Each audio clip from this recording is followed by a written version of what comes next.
A moment, if you would. Are you two the famous Traveler and Paimon by any chance?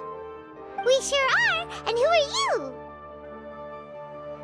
My name is Wikas, a member of the Akademiya Extravaganza Planning Committee. Have you two heard of this festival? Yep, and that's exactly why we're here. Is that so? Looks like our advertising is working. Since you're both interested, would you mind if I gave you a brief explanation of the event?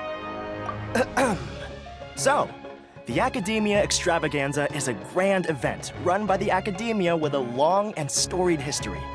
To be precise, it can be divided into the Wisdom Gala and the Inter-Darshan Championship. The gala is held annually. During this time, all 6 Darshans will set up booths throughout the city and host guests to showcase the most fascinating aspects of their school, and thus increase their influence. On the other hand, the championship is held once every 4 years. Each Darshan will send a representative to vie for the position of Grand Champion. This year, the gala is being held alongside the championship, so the mood in the city is, as they say, at an unprecedented fever pitch. Got it! Cool! Thanks a bunch for the detailed explanation! You're most welcome. Answering questions regarding the Akademiya Extravaganza is my job. And I actually do have something I would like to ask the two of you. Huh?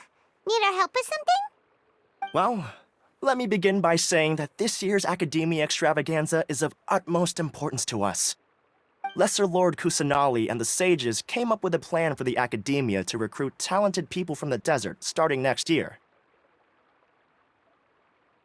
As such, we've invited a great number of desert dwellers to take part in this festival, so they can hopefully experience the Akademiya's atmosphere ahead of time.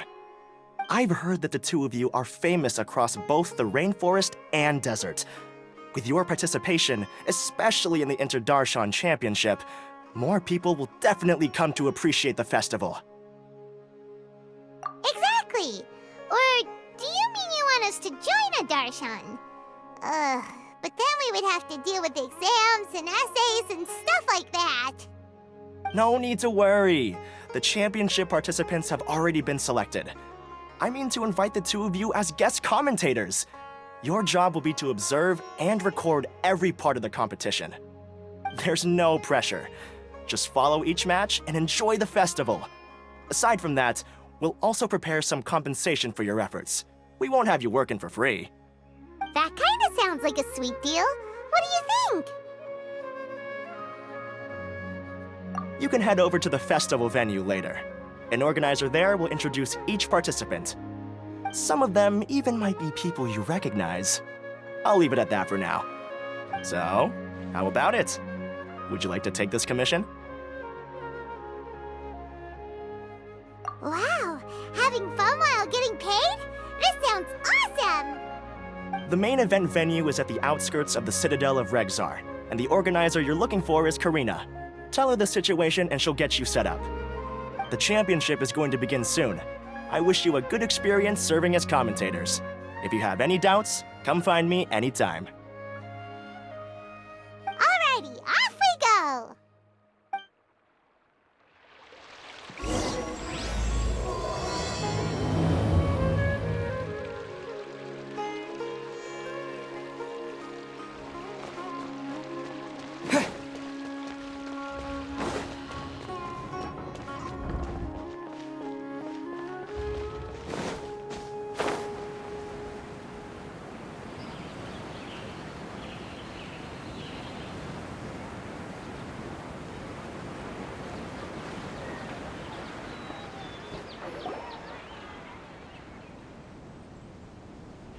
Welcome, one and all, to the Akademiya Extravaganza! Now then, allow me to reveal the prizes for this iteration of the Inter-Darshan Championship. Fabulous monetary rewards, research funds, a limited edition Genius Invocation TCG card, and the right to wear the Diadem of Knowledge. I believe that I need not elaborate as to how this is a symbol of great honor. She should be Karina, right? Looks like she's in the middle of something. Let's wait till she's less busy, then go introduce ourselves. The Diadem of Knowledge. What a perfect work of art. Every time I see it, I feel like I'm losing myself in its beauty. The one who proves fit to wear it must be a rare genius indeed. I believe that most of you have already seen the Diadem of Knowledge or have heard tales about it. 20 years ago, a researcher named Sachin bought it for a large sum of mora before donating it to the Akademiya. The generous championship prizes are also sourced from his sponsorship. Before we begin, allow me to express our gratitude to this researcher, who cannot be with us right now. Things can only get worse. Things can only go from bad to worse. Human nature begets conflict, and conflict begets ruin. From the beginning, the seeds of wickedness have been. Hey, stop spacing out! Paimon called out to you, but you didn't respond. You okay? Did you stay up late without telling Paimon? All right.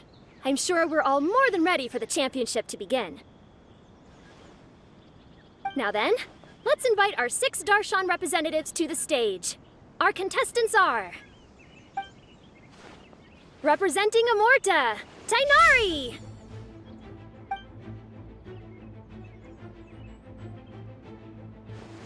Representing Spontamod, Sino!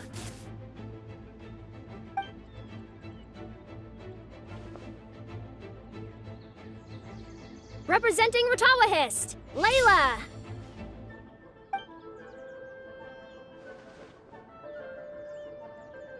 Representing Haravatat, Farazan!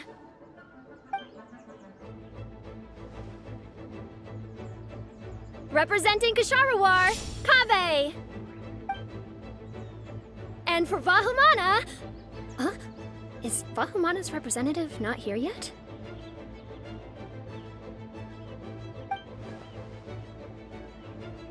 These introductions are pointless. Let's just get this over with. Wait a sec. Why is he Vahumana's representative? Finally, our final contestant is Vahumana's representative, Hat Guy! Oh, so that's Hat Guy. I think I've seen him before. You know who he is? I've heard that he's a researcher from a different country who nominally belongs to Vahumana. Word is that he's written a lot of political analyses. His manner of speech hasn't made him popular amongst most other Vahumana researchers, but his comings and goings are quite irregular, so he doesn't interact with others much. Aside from his more controversial aspects, his perspectives are considered quite incisive.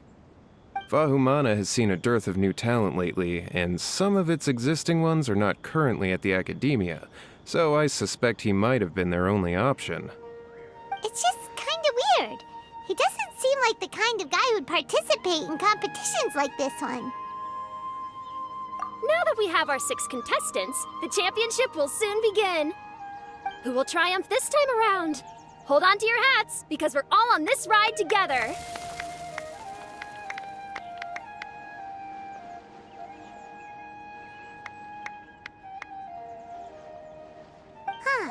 We really do know a lot of the contestants. Oh, right! We're guest commentators, aren't we? So figuring out everyone's reasons for participating is in our job description. Let's go ask them when we go say hi. Especially him. Paimon still thinks it's weird that he's here.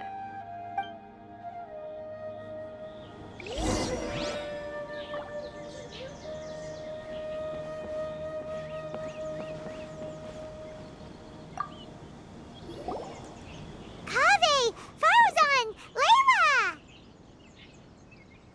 Huh? Oh, it's you. Why are you here? We're here especially invited guest commentators. Our job is to record what happens during the competition. Is that so? In that case, I'll have to trouble you to catch the moment of my triumph on camera. Remember to shoot from behind at a lower angle. You know, to capture a seniors class.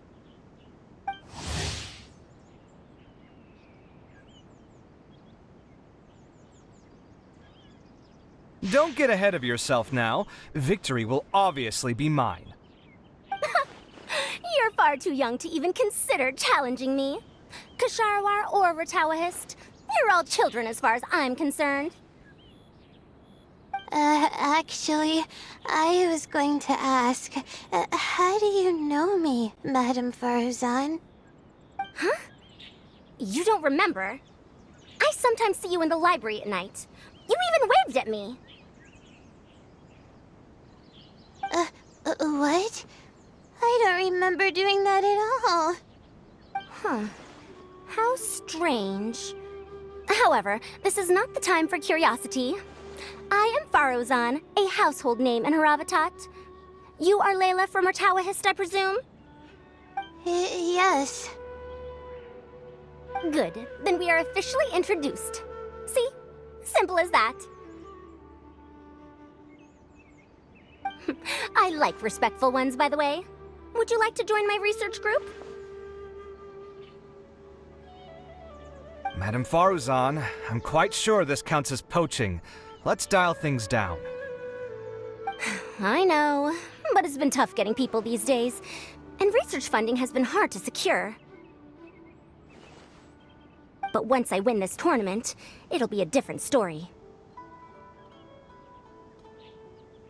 So you're just here to increase the amount of funding you're getting? Well, not just that. What, are you curious about my reasons for participating in this event? Well, I suppose that's to be expected. You are our guest commentators after all. There's been an influx of newly enrolled students, and they'll be paying close attention to this competition. If I do win, I'm certain that there will be no lack of students knocking upon my door. Moreover, research resources will be made available to the victor, so that will nix my funding issues. Therefore, my two juniors, I do apologize, but I fully intend to emerge triumphant. I'll do my best as well. At least I don't plan to lose too badly. So, why are you here, Layla? I don't know why, but a lot of people recommended me. I didn't sign up myself. I just woke up to find my name on the announcement board. Oh, I'm really nervous. I've been so worried about disappointing everyone that I've been losing sleep. Stress not, young one. We must all experience failure to grow and mature.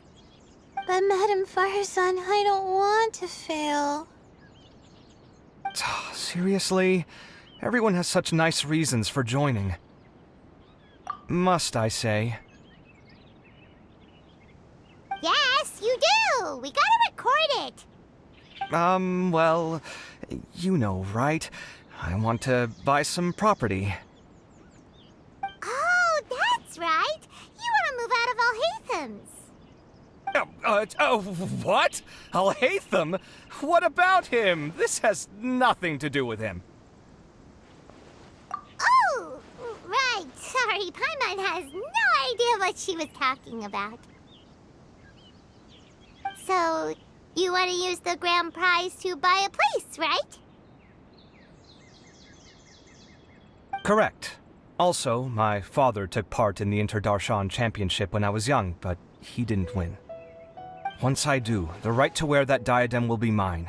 In a way, I'll be helping my father fulfill a dream of his. That's not a bad reason at all. You have ambition, youngster. Although your chances with me here aren't great, I believe your father would be most proud if the diadem of knowledge were bestowed upon you. Not that he'll have the chance to celebrate. My father passed away many years ago. They say he ran into quicksand while traveling in the desert. For you to have experienced such a thing, that must have been tough for you. It's all in the past now, and life goes on, doesn't it? Let's change topics. I don't want to bring the mood down.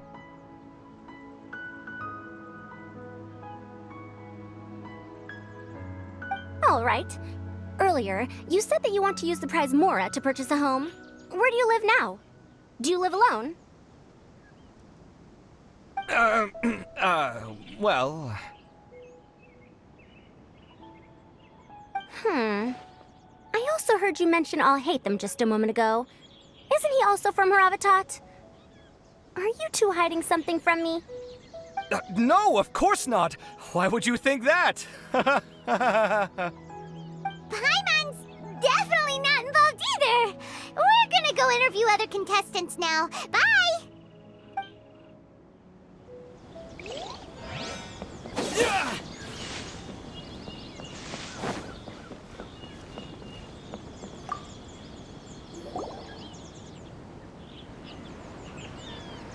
We meet again, you two. Hey, Tainari! We came here to check out this extravaganza event, and then they invited us to be guest commentators. Is that so? I heard that there would be guest commentators recording the proceedings with cameras, but I didn't expect they'd be you two. It's a pleasant surprise that you're visiting Sumeru again while I'm still on leave. When everything comes together perfectly like this, I call it the biryani factor. Because it's always rice to meet stew again. Ugh.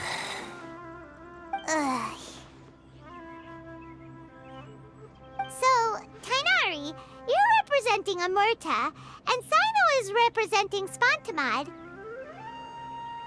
But haven't you both already graduated? Can alumni also take part in the competition? I had wondered the same thing. When I was told the news, I was actually more shocked than you are now. I later found out that anyone who has been a part of a particular darshan has the right to participate. Graduation status has no effect. So that's a rule, huh?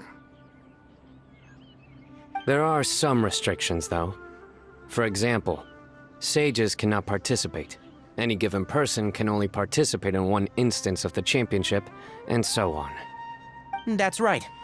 Also, there are two methods by which the darshan representatives are chosen. One is self-nomination, and the other is to be recommended by over half of one's darshan. You must have been a case of the latter, Tainari. I heard that quite a few of your juniors petitioned for your candidacy. Sometimes I wish I could clap a few of them over the head and tell them to spend that time on studying instead. Well, you can, but after some consideration, I realize this could be a good opportunity for me. Next month, we're having a public lecture on ecology at Gandharvaville. If I participate in this event, I might be able to utilize its popularity to promote the lecture. I'm not that concerned about becoming the champion. Unlike someone here. Yes, I'm using the last of my leave for this. When I heard that a limited edition Genius Invocation TCG card was one of the prizes, I signed myself up. This year's card is a rare one indeed. It would be a shame if I missed out on it. Wait, is it some kind of super powerful card? No, it's a very common one. But it has a holographic layer. So what's the point? It's very cool. Paimon meant apart from being very cool. That is reason enough. I shall do my all to emerge victorious and add it to my deck. As someone who doesn't play cards much, I can't quite relate. But it isn't surprising that everyone has their own reasons for taking part in the tournament. Fair enough. Alright, let's go find someone else to question.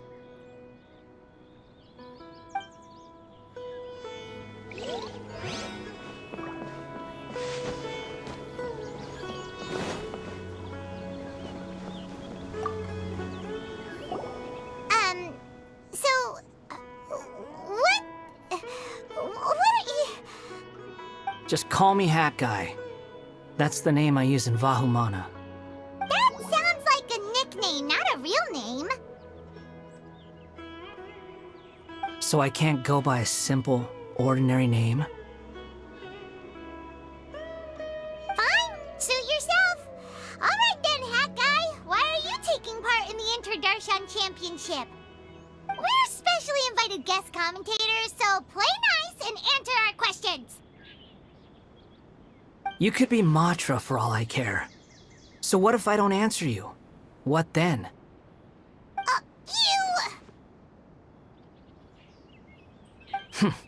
I'll tell you this much. I have an agreement with someone not to reveal my motives. You're not plotting something in secret, are you? Well, it's hard to say. Why don't you take a guess? Ugh, Paimon's had it with you. Fine, be that way. Then we won't ask you why you're participating. Instead, why did you join Vahumana? You two sure like to poke your noses where they don't belong. If I don't say anything, are you going to annoy me to death? I heard that the Vahumana researcher named Akaba was researching the Tatarasuna incident, so I wrote a few essays to refute his points. Later, when I was bored, I wrote some commentary on societal issues in Inazuma. I didn't expect Vahumana to consider me as one of them. Someone even invited me to a lecture or whatever. From start to finish, it was just the wishful thinking of idiots. A misunderstanding. There's your answer. Simple. But when Lesser Lord Kusanali heard about this, she went out of her way to get me registered in Vahumana. She used the name Hat Guy. Enough chit-chat. You're better off wasting your time with the other contestants. Someone's about to get very unlucky. Wanna guess who? How is anyone supposed to relax with you around? We've got to stay alert and keep a close eye on him. Looks like Karina's got a moment now. Let's go chat with her.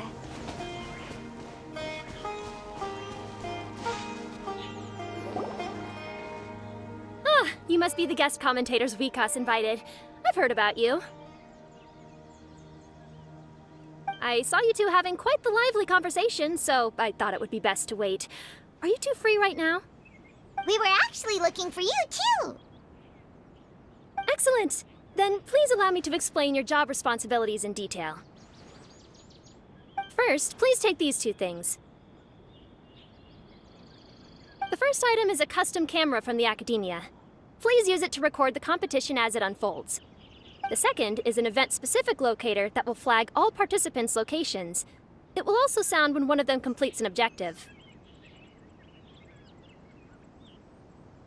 Wow! What a convenient little thing!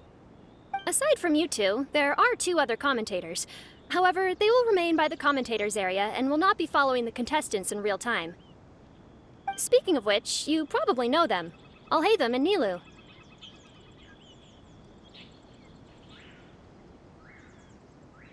Oh, it's them! We have to go over and say hi later. Well, don't let me keep you, unless you have any questions for me. Why do you ask?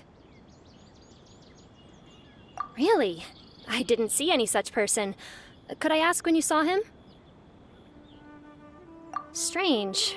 I was on stage the entire time, and I didn't see anyone come up. Paimon didn't see anyone either. Perhaps you're mistaken. However, if you have any leads on that matter, you can talk to me at any time. Hey, Traveler. Paimon. Long time no see. Dia! Candace! You two are here as well! Ah, so they're two friends of yours. In that case, I'll take my leave. May you all have a wonderful time during the extravaganza. The Akademiya sent us both invitations, so Dia suggested that we come together. The villagers were also encouraging me to travel outside the village. I couldn't find it in myself to turn them down. We're here now, so no point dwelling on that. Even though this extravaganza isn't a holiday or anything, it's still a big deal here in Sumeru. Merchants from all over will set up shop. There'll be tons of stuff to eat, use, and wear, more than you can count. I'm already set on helping you buy 2 new outfits. I mean, who wears the same thing at work and home anyway? I'm looking forward to it. Just being able to relax and wander the streets freely has already made my day. So, Traveler, Paimon, you two want to come with? We'd love to, but we've got work to do right now. Aw, that's a shame. Let's hang out together when you're free then. Sure! In that case, Candace and I'll head out first. Good clothing and fabrics are very much in demand. If you snooze, you lose. Oh, right. We should also get some accessories. No need to rush. I think we'll have a better time if we take things slow. See you two later. Feel free to come find us whenever you have the time. Paimon didn't think that Candace and Dia would come. Hanging out with them sounds like a great time. Still, looks like the competition's starting soon. Let's go over to where Alhaitham is and see what's going on.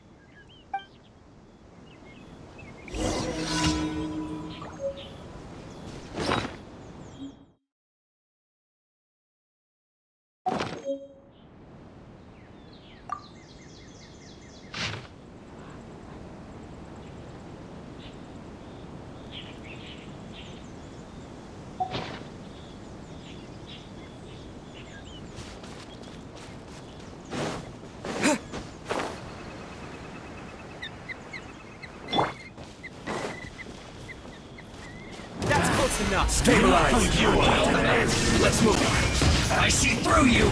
Oh, the jungle. Inazuma shines eternal!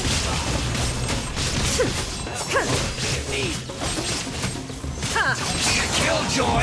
We've only just begun. You can't run. Gather. This is order. Come on. This was well done. The process of elimination. Scatter!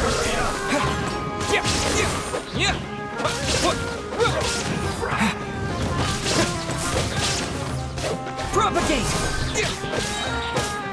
You need to hurry up. This one's well done. Solidified. Feels clogged.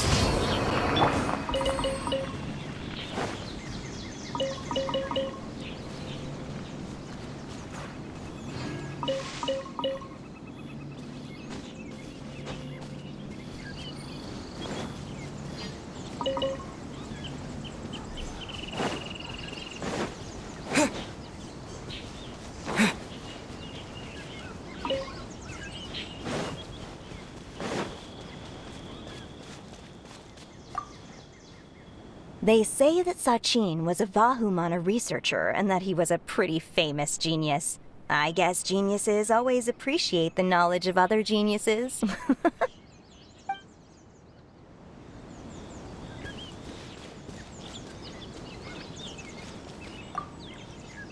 It's been a long time since the last Introdarshan Championship. How exciting!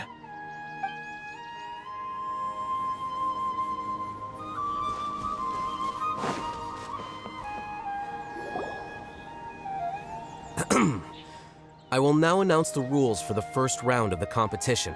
Please listen carefully.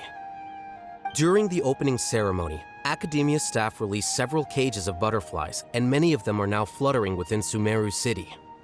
Amongst these butterflies, 3 of them will be special swift flies. They have a different appearance and also fly a little faster. Your objective this round is to find a swift fly and bring it to me. 3 points will be awarded to the first participant to return, 2 to the second, and 1 point to the third. That is all for the first round.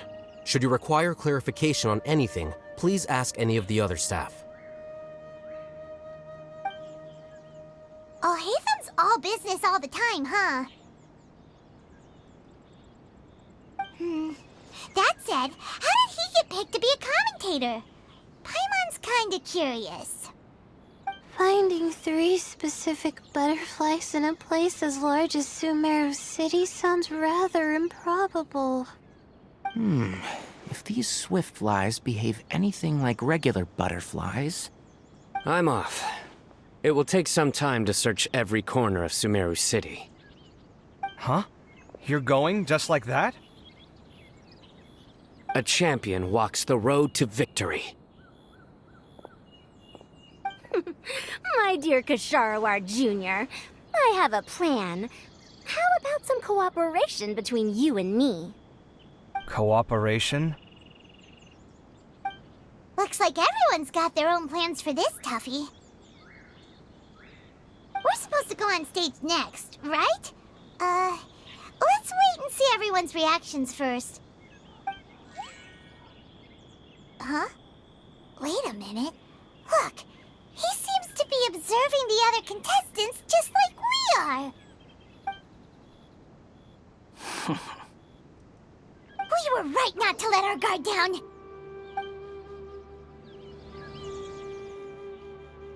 Do you remember those things we made previously? Huh? You mean... It's time for them to shine. It looks like Faruzan and Kaveh have some secret plan. Oh, hello there. Madame Faruzan and I are discussing how... Shh! Hush now! The walls have ears around here. We should keep it a secret for now, though you'll find out what we have in store soon enough. Come now, let's go, before the others act.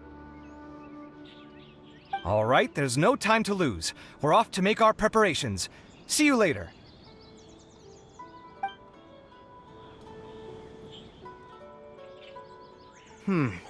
This is basically what I'll need. Do you think you'll have any difficulties? I have most of the reagents with me, and I can buy the rest. Kale, you're here too! Kainari, you have a master plan ready?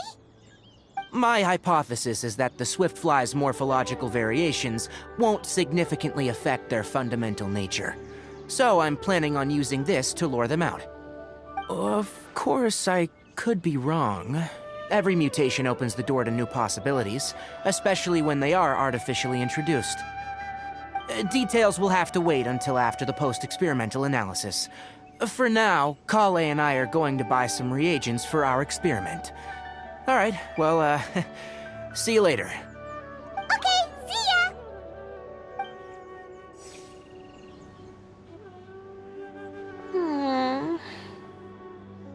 Hey, Layla! You look a little worried. Yeah, I have no idea what I should do. What color are these swift flies? Do they have special markings? How do they differ from ordinary butterflies? Aw, I can't even figure out these basic questions, and most of what I've learned in the past is completely useless here.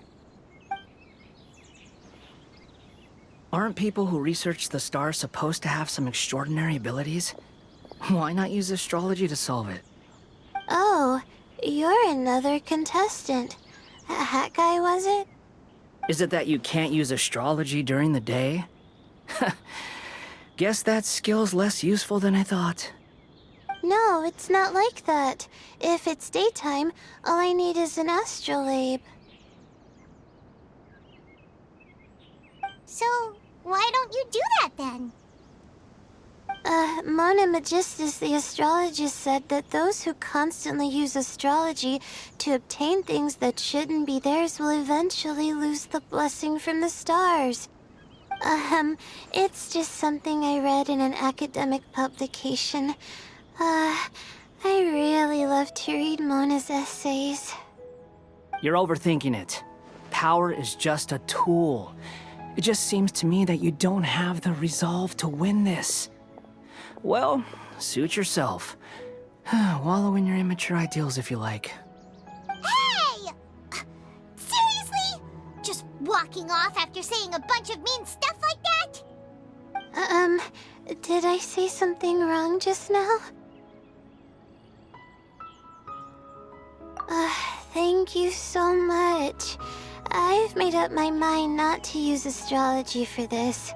I think I'll just try my luck in the city. To be honest, I've always been pretty good at observation, and if I'm fortunate, I might be able to find that special butterfly species. Lord Cyno seems to have found a swiftfly. Come on, let's go check it out. Really? Where? The butterfly flew up high, and he's chasing it now. Oh, no time to lose. Let's go see. As expected of Cyno. Actually, shouldn't you two go have a look as well? The moment when he catches the butterfly will likely be one worth recording after all. I'll head into the city shortly to start my own search. I'll see you later. Alright, in that case, let's go see Cyno first, and then we can check on what everyone else is up to.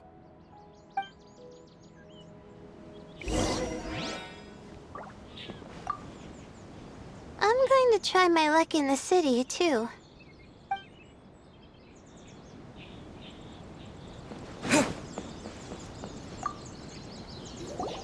I didn't expect that you would be invited as well.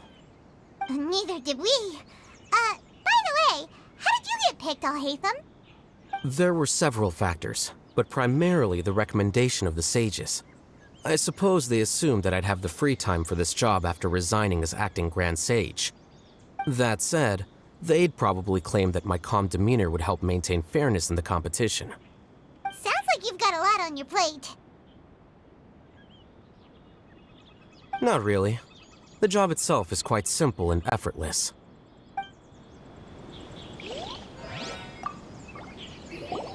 This is my first time commentating for such a competition.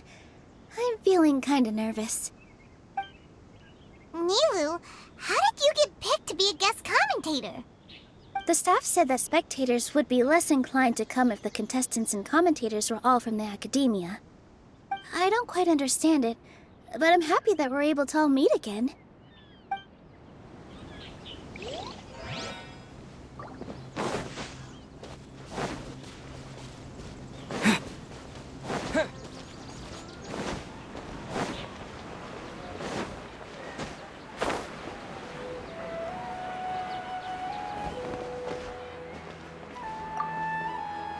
Are you sure it's all right to release so many? Have some faith. It'll be fine.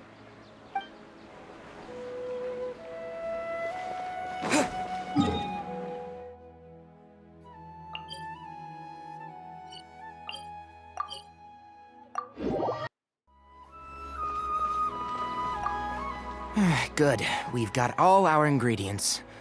Next, could I trouble you to help me mix them together? Of course, Master.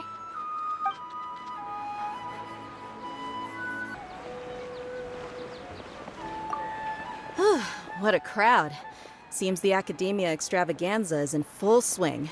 What do you want to get? Maybe we can buy some gifts to bring back. Now? Huh. I usually get gifts last. Let's go walk around somewhere else first.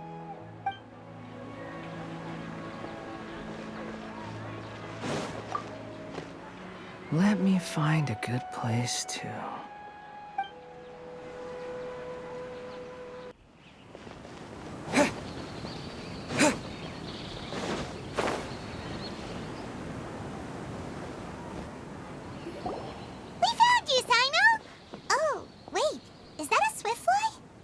Stay put. Don't move. He caught it! Huh? Cyno, what's wrong?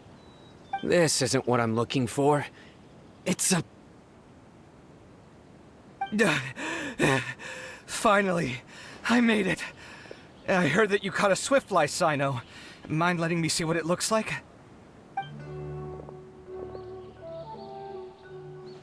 Hold on. Isn't this the mechanical bait that I released earlier? Why would you catch that instead of a swiftfly? Wait a minute. If we consider this from a different angle, isn't it a good thing that the bait you made was convincing enough to fool even Cyno? That's right. During a previous interior design project, I felt that the artificial flowers on a wall were a little bland, so I decided on placing a few moving mechanical butterflies to add some pizzazz. in order to make them both small and nimble, I consulted with Madame Faruzan. Not long ago, the two of us took all those mechanical butterflies and released them into the city. Why would you do that?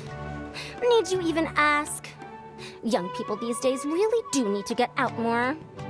Have you never played that game where you place strips of paper on a bamboo pole and wave it across a field of flowers to attract a whole kaleidoscope of butterflies? No, I haven't.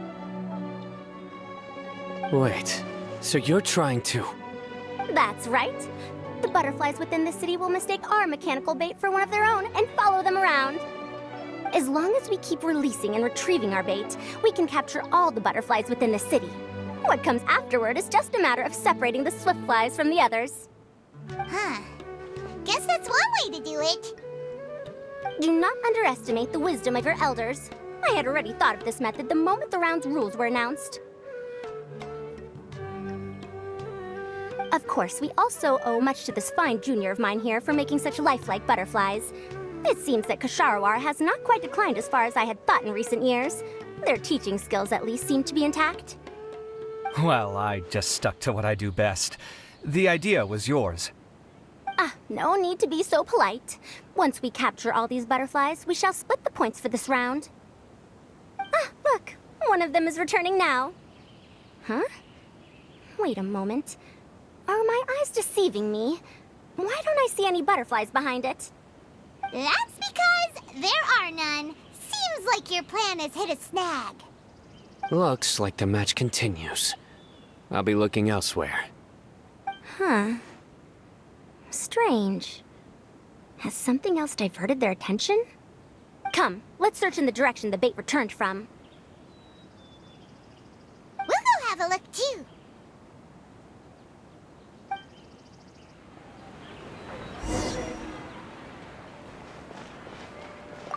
How could it not be real?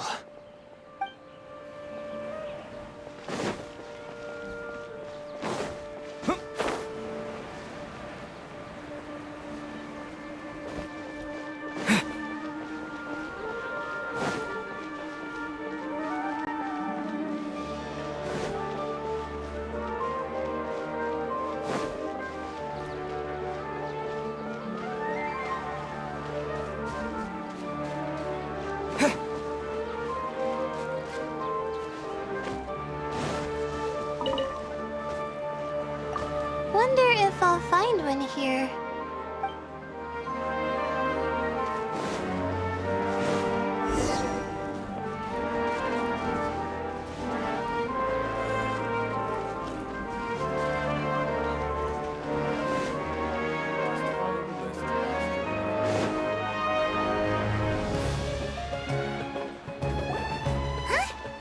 Faruzan, Kaveh, why did you two stop? So it was the Morta boy. Tainari! Fascinating, isn't it? The butterflies have all congregated here due to a special incense that I used. I infused it with 3 different types of honey, and the butterflies, following the fragrance, have gathered around me. Butterflies must have really sharp noses then. Wait, do they even have noses? I've never seen one. They do not, in fact, and their vision isn't stellar either. However, they can use their antennae to distinguish between scents, and their olfactory senses are generally quite advanced, allowing them to detect floral fragrances from great distances. Oh, so that's how it is. I had a pet butterfly once. I picked wildflowers and placed them in its box, but it wouldn't eat any. That's normal. Raising butterflies isn't difficult, but there are many things you should take note of. Appropriate temperature, sufficient air, and a spacious environment are examples of such considerations. You must also ensure that the food you've chosen suits their palate. Most importantly, you must curb your curiosity and avoid disturbing them while they rest. Otherwise, they may become stressed. Sorry. I liked to poke at its wings at the time. Humans tend to rear many creatures due to their aesthetic value, but not all are suited to such a process.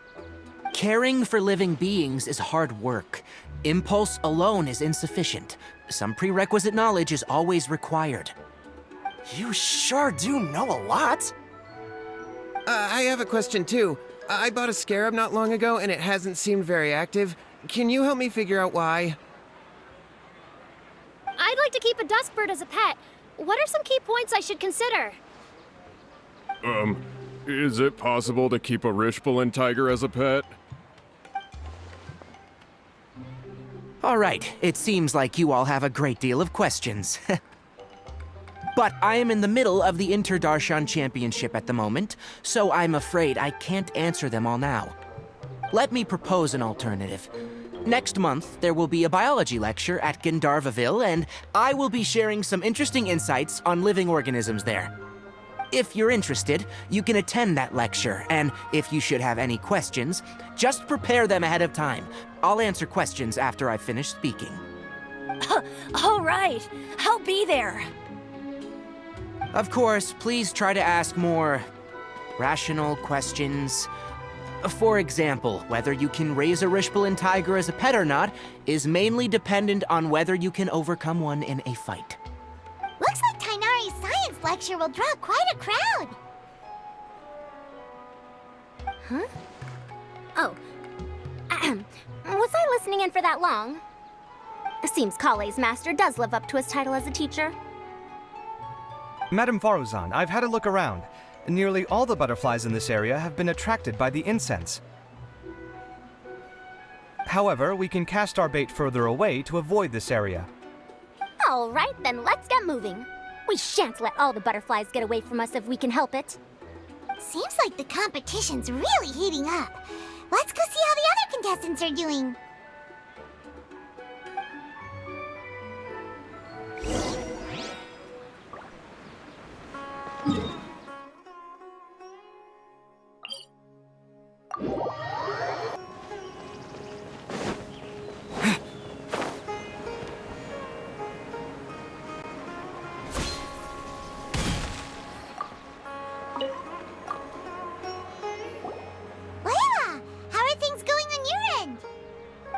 I've been searching for quite a while now, but I haven't seen any sign of the swiftflies yet. Instead, I ended up catching a few mechanical devices that looked very similar to butterflies. I wonder where they came from. Looks like Faruzan and Kave's devices are everywhere now. I'll keep up the search. That said, I've noticed that a number of butterflies in the city has already decreased a lot compared to when the event started. Probably because the other contestants are coming up with their own ways to catch butterflies. Alright, I'll do my best too. Huh? What's this? Oh, what a coincidence. I guess I just need to catch it now, right? Oh, please wait. There it goes. It's so fast! Paimon thought all Hatham said they were only a little faster. No, come back. Come on, Traveler, let's go too. The locator's going off! Looks like someone's already caught themselves a swiftfly!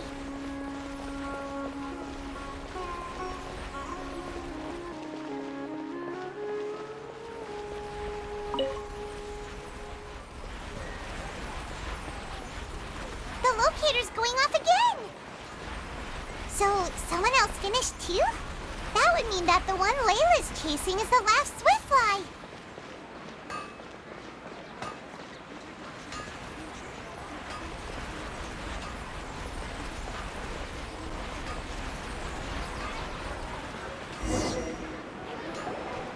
Oh, it just occurred to me that we should also get you a makeup box.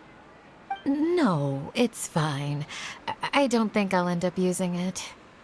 Maybe you won't, but it doesn't hurt to have one, right? Come on, just trust me on this one. Huh? Who are you, and what do you want? Please, don't move. Don't move? Who sent you? Dia. Don't worry, I can handle this. Now, tell me, what do you want?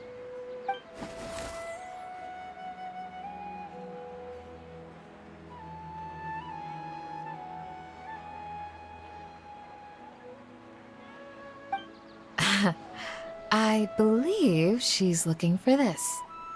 Here, take it. A butterfly? Was it on my head? Oh, you're... It's been a while, Layla.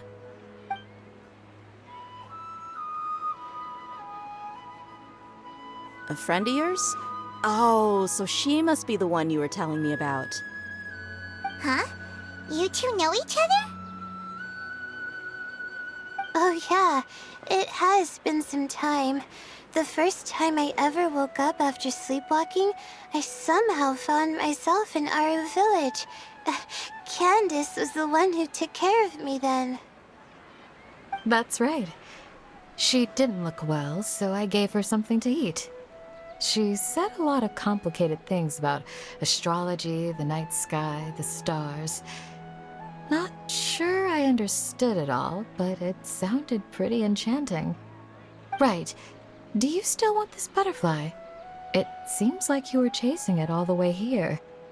It's of little use to me, but if you don't want it, I can release it. Just let her have it. It's no big deal. The swiftfly was flying so fast, but you were able to catch it like it was nothing, Candace. Oh, it didn't seem that quick, really. I was actually worried that I would injure it. But I'm glad that didn't happen. Anyway, sorry about the butterfly thing. With the way you suddenly came running over like that, I thought you were hired to take us out or something. Huh. On second thought, I guess I've never seen an assassin that looks tired with dark bags around their eyes. Oh, you must be taking part in the championship. Take it from me. Don't let it stop you from getting some rest. I'll do what I can. Thank you. We'll be on our way then. See you later. Alrighty, let's bring the swiftfly back together with Layla.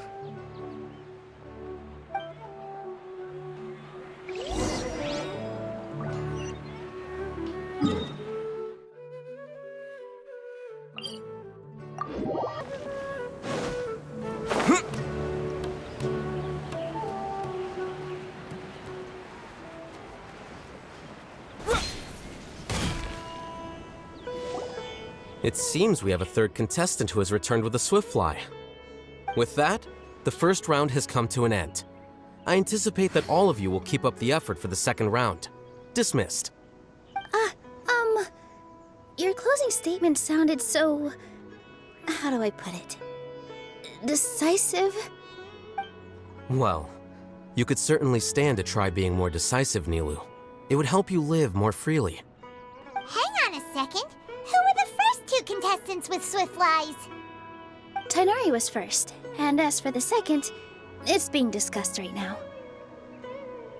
Hey, Alhaitham, I think I've come up with a good idea. Second place gets 2 points, right? Can't Madame Faruzan and I split the points between us? Quite the imagination you have there. I've read the championship handbook from cover to cover, and I never saw any rule which permits that. Then we can just add a rule. Do you really think I'd do that? Oh, come on, you're not going to stand in the way of my victory, are you? Well, you're free to send the organizing committee an application outlining your naive proposal. They'll get back to you within 3 working days. 3 working days? It'll be too late by then. Unfortunately for you, even dreaming is gonna cost you. Paimon gets it now. Kaveh and Faruzan found the second swiftfly together, but the rules say that only one person can get the points. Oh well, the rules are the rules. Since you call me madam and politely ask for my help, I shall give you these points. So I'll put the points under Kaveh's name then? No. If I take these points, won't that only detract from your contributions, Madame Faruzan? You might be alright with that, but I cannot do it. Not in good conscience. I don't have any problem with it. There are 2 more rounds after all. Losing one isn't a major setback. But if you insist, I have another method. We can draw lots to see who will receive the points. Lots, huh? What? Is there something wrong with that idea? No. Well, let's do it. All right. I'll get the paper needed for the lots. Give me a moment. Oh, seriously? I'm sorry, but it appears that luck was on my side this time. No, you do deserve it. I'm just lamenting my bad luck. Perhaps that's why my life is rife with troubles. Indeed. It's rare to see anyone with such terrible luck be so willing to decide victory via lots. And what would you know about that? We can save bickering for later.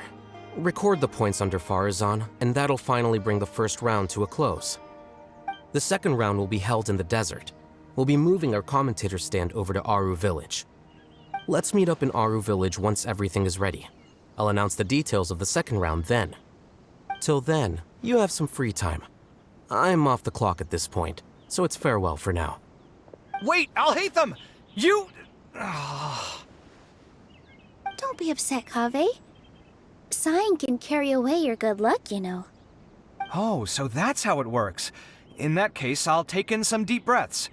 Maybe that'll help me make up for all the luck I've lost. It's really no big deal.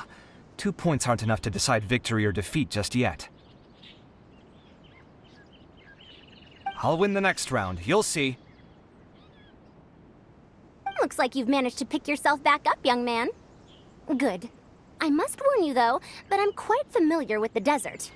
You'll have to try your best if you don't want to lose. I'm no stranger to the desert either. I'll be fine. All right then, that's enough chit-chat for now. I'm going to check the area out. So the current standings are Tainari in first place, Faruzan in second, and Layla in third. Guess we should also take a nice break before the next round starts. But where should we go first?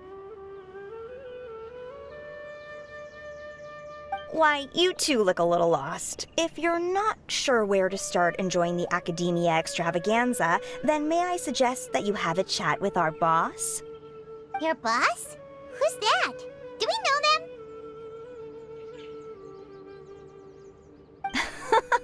Well, only the most famous merchant in all of Sumeru, Lord Sangamo Bay. Oh, you mean Dory! Precisely. Our boss sent me to inform you two that she'll be waiting for you at Sumeru City's North Gate.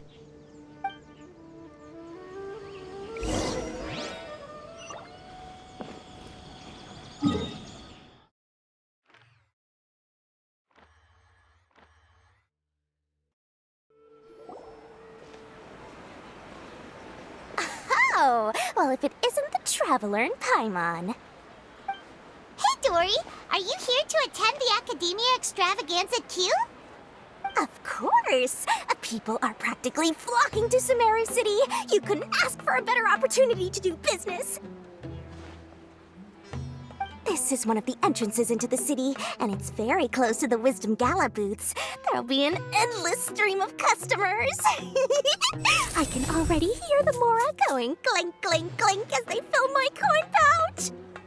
Well, is there anything you'd like to purchase? We've got everything you need and deals that can't be beat. Well, do you have anything to eat? Wait, we're celebrating the extravaganza and you're only thinking of eating... I mean, of course, we've got lots of things to eat. That said, I recommend that you also consider some of the great bargains we have going on. The Wisdom Gala is about to begin, and once it starts, each of the Darshans will prepare a small challenge for everyone. And just between us, I have some super booster supplements for sale. Eat just one to boost both your strength and dexterity for a short time, allowing you to overcome any challenge. No thanks, we'll pass. These little challenges are gonna be a cinch for the two of us. Just you watch. Anyway, Paimon just wants something to eat, please. If you don't have any food, then we'll just go somewhere else. All right. Mora is Mora, after all. Oh, what would you like to eat? Well, Paimon's pretty hungry right now. Do you have any touching? Let me see.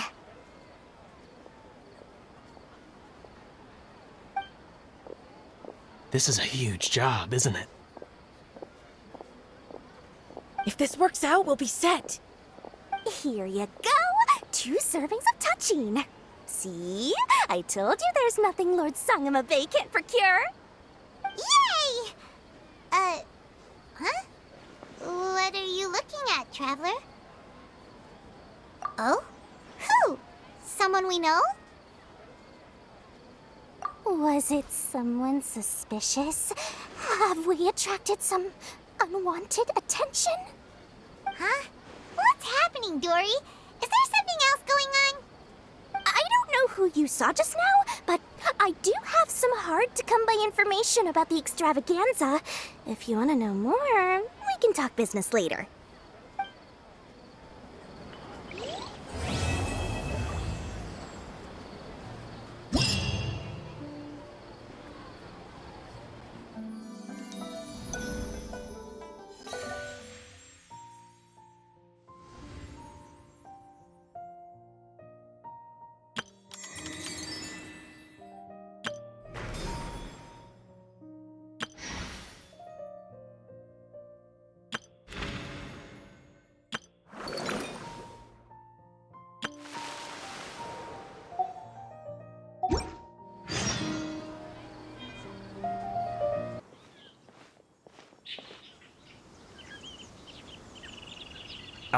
Is it me, or are the bags under your eyes even darker than during the last round? Are you alright? Thanks for the concern, Kaveh. I just haven't been sleeping well lately. Even though I try to fall asleep, I can't get the championship out of my head. And before I know it, it's morning again. I know the feeling. That happens to me too when I'm agonizing over my blueprints. Do you have any tips for dealing with that? To be honest with you, no. You could say there are many things that don't have a quick fix and can only be endured.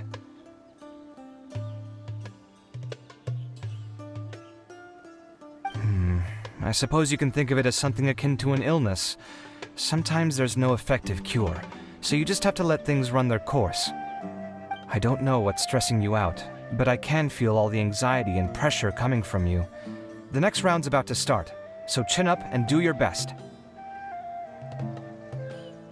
Oh, okay. You do your best too. Looks like everyone's here. I will now explain the second round to you all. There are 3 leyline disruptors buried in the area around Aru Village. These devices can imitate the effects of leyline disruption and will constantly interfere with the environment. Your goal is to shut them down. The first 3 who manage to finish this task will be awarded 4, 3, and 2 points accordingly.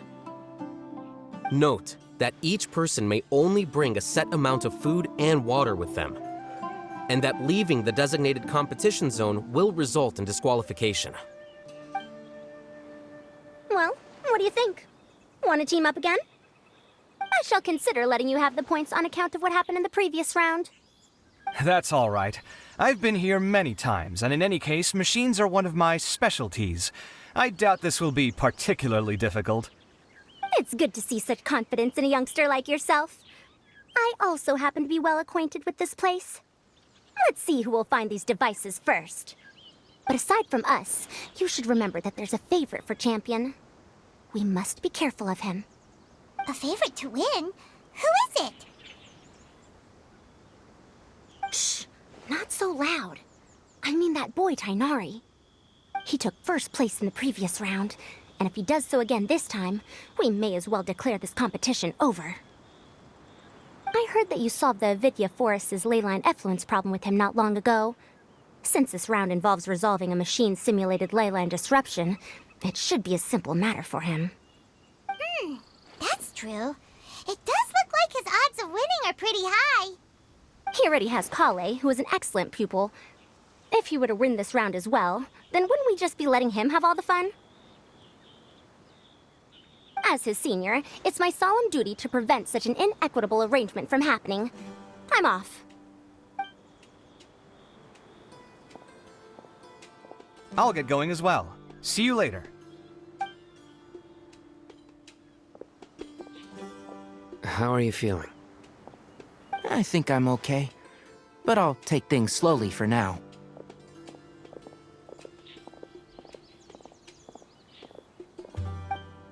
Is this all the water we're getting? Sorry, that's what the rules say. While this round seems to be about how quickly you can shut down the devices, it's also testing your ability to survive in tough conditions. I knew it'd be harder than I had expected. So we'll either need to find the devices as quickly as possible, or we'll have to save our energy and wait for an opportunity. Okay, I'll head out shortly. Thanks a lot, Nilu. You're welcome. Please take care of yourself. Well, there goes everybody.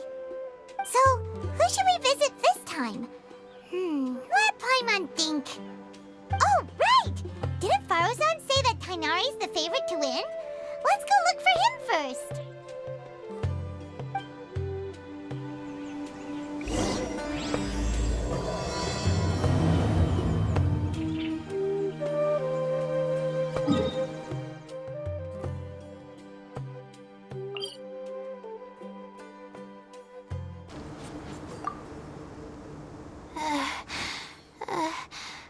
I feel a little faint.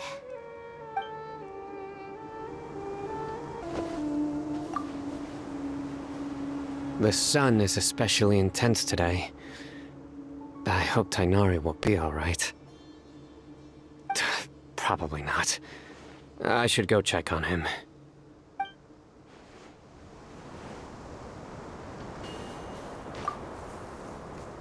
This seems more annoying than the last round. That's fine, though. I'll find some place to sit and watch them scurry.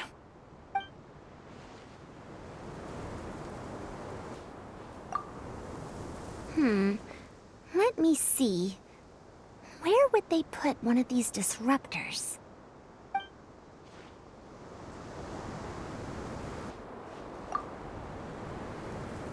A desert fox? Why would there be desert foxes here? Oh, whoa! Stop biting my clothes! Hey!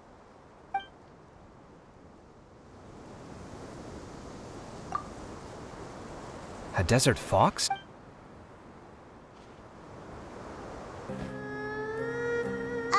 Hey, Tainari? Tainari! Huh? Weird. The locator says that he should be around here somewhere. Tainari! Can you hear us?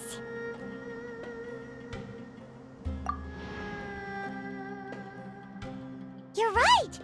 Huh? Oh no, it looks like he's fainted! We have to help him! Tainari, are you okay? It's so hot. Oh, so you passed out because of the heat? Are you not used to getting around in the desert? That's right. I usually bring lots of water when I go to the desert, precisely to avoid this situation. I went through all my water very quickly, and with the effects of the disturbed ley lines, I started feeling dizzy. My ancestors, the Valukashuna, were originally from the desert. But I guess this is what happens when a species migrates. They become intolerant of their original environment.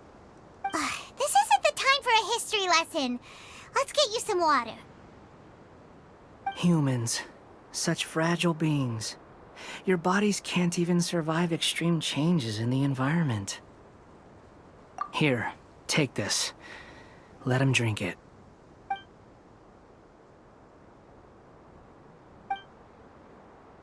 Are you serious? This had better be just normal water. Hey! You're leaving already?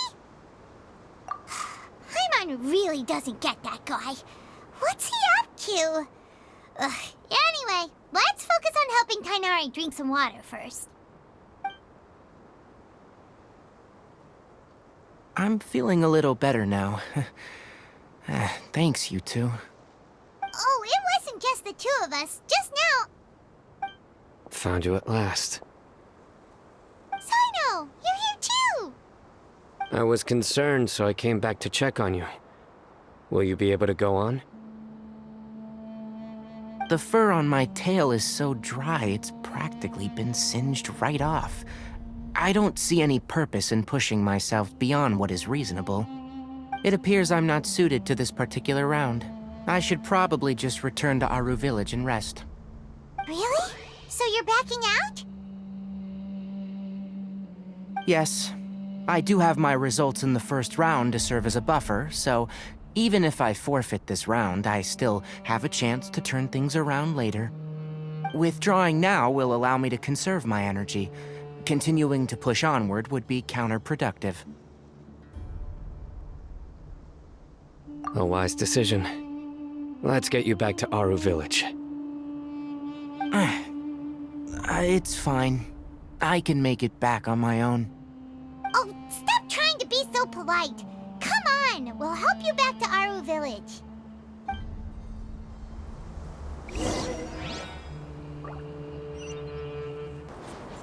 You two must have a lot of free time if you came looking for me.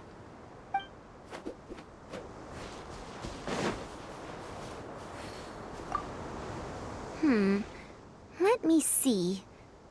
Where would they put one of these disruptors? How are you feeling now, Tighnari? Do you want to rest some more? There's some shade here, so we can stop for a while. All right, let's do that.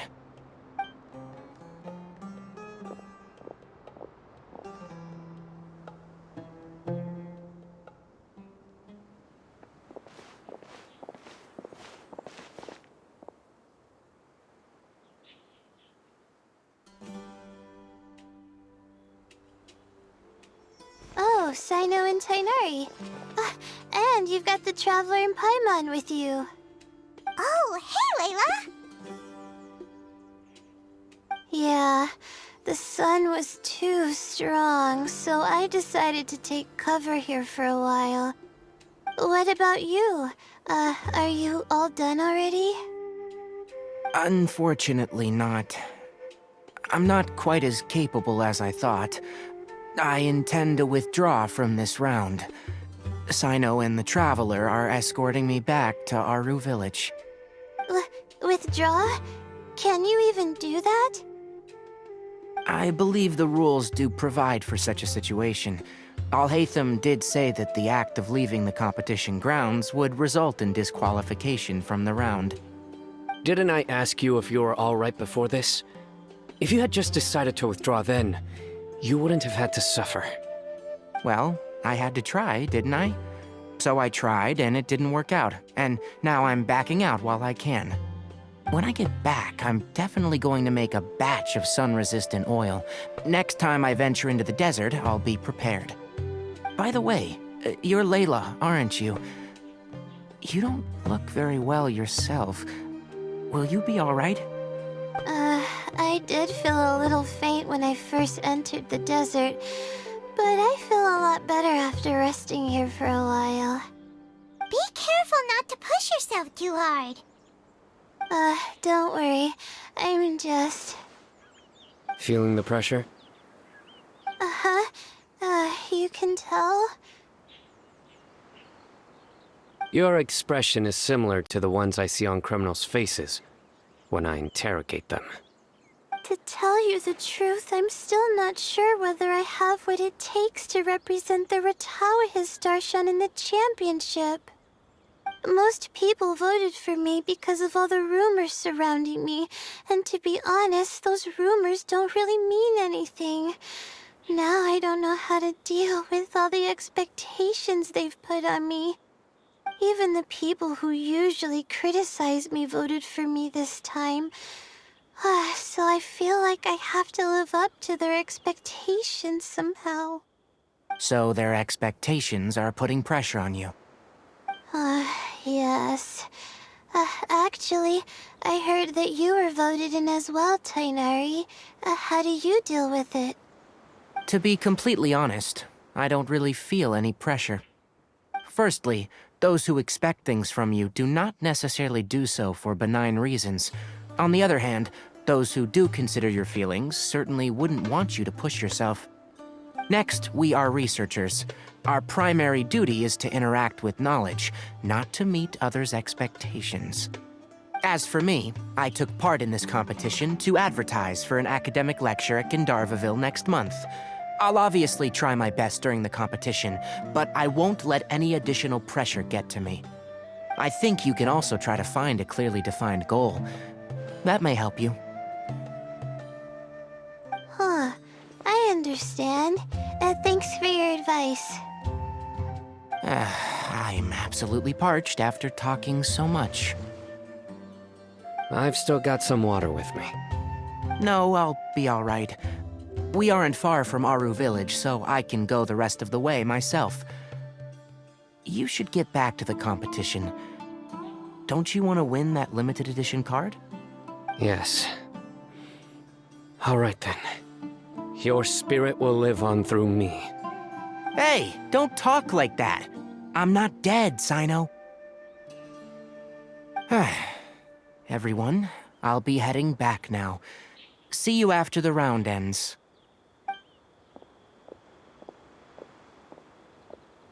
I'll continue searching for the ley line disruptors.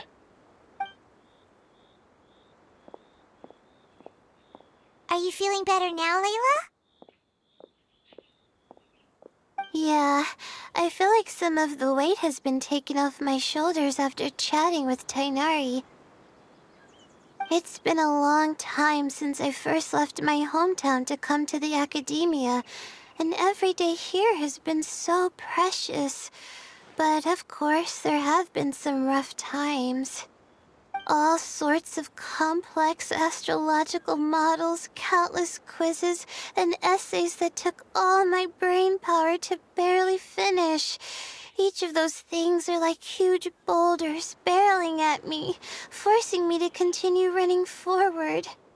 When I was chosen as my Darshan's representative, it felt like another boulder was added to the ones already rolling behind me. Every time I close my eyes, I think of all the people I'd disappoint if I mess up. Yeah, I think that's what Tainari was trying to tell me. You're our good friends, which is why you didn't stop him from dropping out of this round, and why you don't feel disappointed in me. That's right! No need to feel so down! That said, he did also say that he hopes I could have more concrete goals for taking part in this competition. I don't have any now, but I'll give that some thought. Anyway, I won't take up any more of your time. You still have to record the other contestants' progress, don't you? Perhaps they've had some breakthroughs while we've been chatting. True. We should go look for the others. Now, who's left? Tainari's dropped out for the round, and we just saw Sino. You could go see how Madame Farozan's doing. I've heard that she's quite knowledgeable about the desert, so she's probably made some progress by now. Okay, let's go look for Farozan!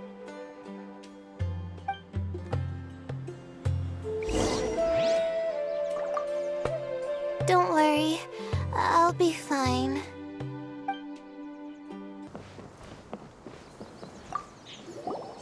Looks like someone's taking it easy. You should be thrilled that I have nothing to do. Otherwise, that means someone's in for a very, very bad day. But if you don't get any points this round, you won't have a shot at winning. It's not like I care about winning or clout. Really, the real prize for me is watching all these people fight over something so useless. Oh, you reminded me of something. There shouldn't be any more incidents after this round. If you'll excuse me, I have somewhere to be. I will never give up. How did the rest go? Oh, right. I will never give up. My will is my greatest weapon.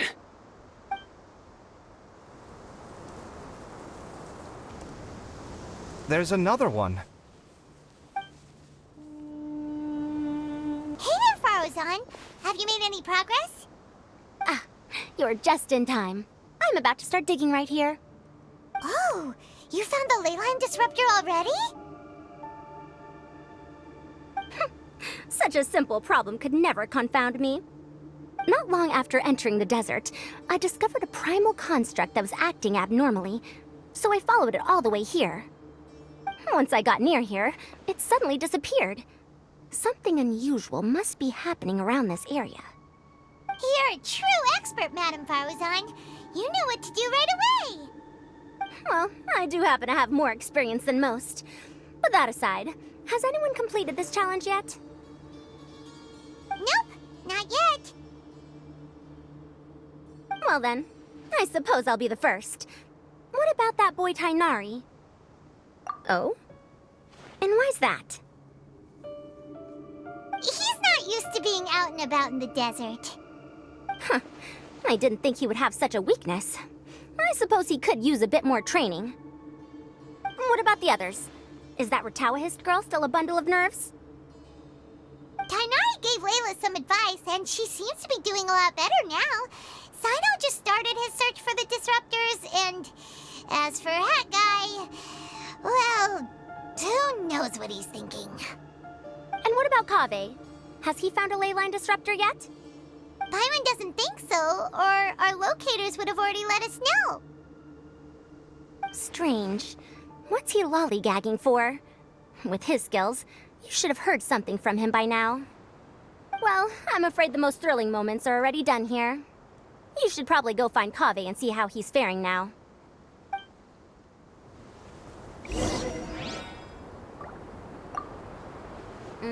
Here it comes.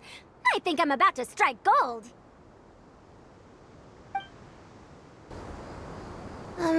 I think I'll start by doing a loop around the competition zone.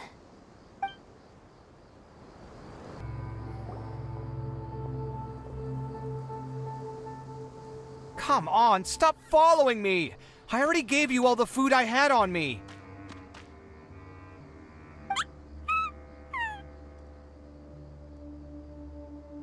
You can cry all you want. I don't have any more food. All I have left is a half bottle of water, and I can't possibly give you that. Without water, traveling in the desert will be incredibly difficult, and I still need to find what I'm looking for. Mirak, can you help me out here? Keep them away.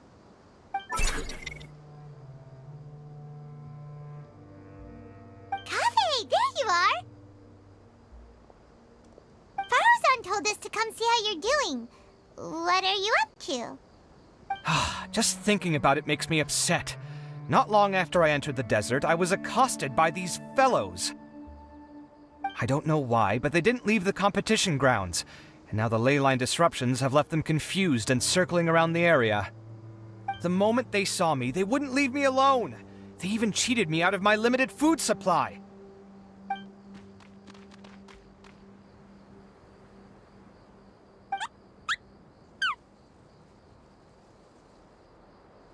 Hey, didn't I ask you to keep them away?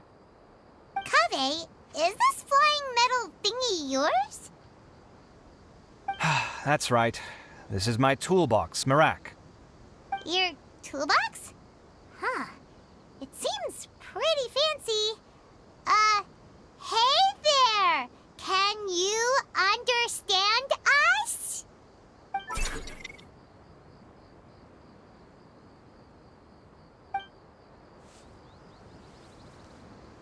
Sometimes I need to carry things when I go out, so it's handy to have a portable toolbox. Well, this definitely doesn't look like an ordinary toolbox, that's for sure. It's a long story. When I was working in the desert, I ran into a merchant group who had a machine core they excavated from some tomb. It was clearly from King Deshret's civilization. His technology still isn't fully understood, and Kasharawar has many different opinions on this topic. Our current theories cannot explain such mysteries. Upon seeing such a rare, complete specimen before me, I forked over all the mora on my person to purchase it. Some time back, I wanted to make an automated case that could store my offloaded items. With that core, I created Mirak. It can't understand commands that are too complex, but it can serve as my assistant and help me with things like mapping and surveying. Most importantly, it can't talk, so it can't give me any attitude.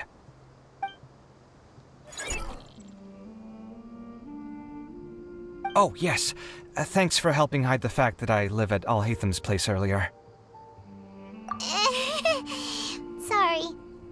I hope this season of my life ends soon, so I can get things back on track.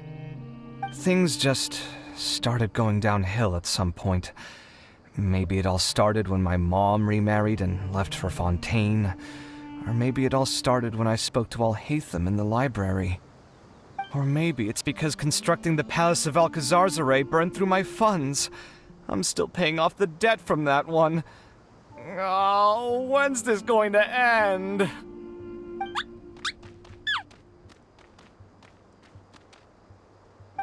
Now that I think about it, I guess we're all unlucky here. It's not like any of you asked to be trapped in a ley line disruption. Okay, let me get you all out. Kaveh, aren't you going to look for the ley line disruptors? Yes, but I can't just leave them here, can I? Oh, forget it. The more I think about this, the more I feel a headache coming on. I'll get back to searching once I get them out of here. Time's a-wasting. I'm off. Kaveh looks like he's conflicted. He really wants to win, but he can't ignore those he wants to help. Paimon's always felt like he's the type who easily gets himself into tough spots. Paimon doesn't mean this in an insulting way, but he seems like the kind of guy who'd be really easy to take advantage of. Whoa! Someone's done already! Paimon also wants to know. Let's go back and ask Alhatham.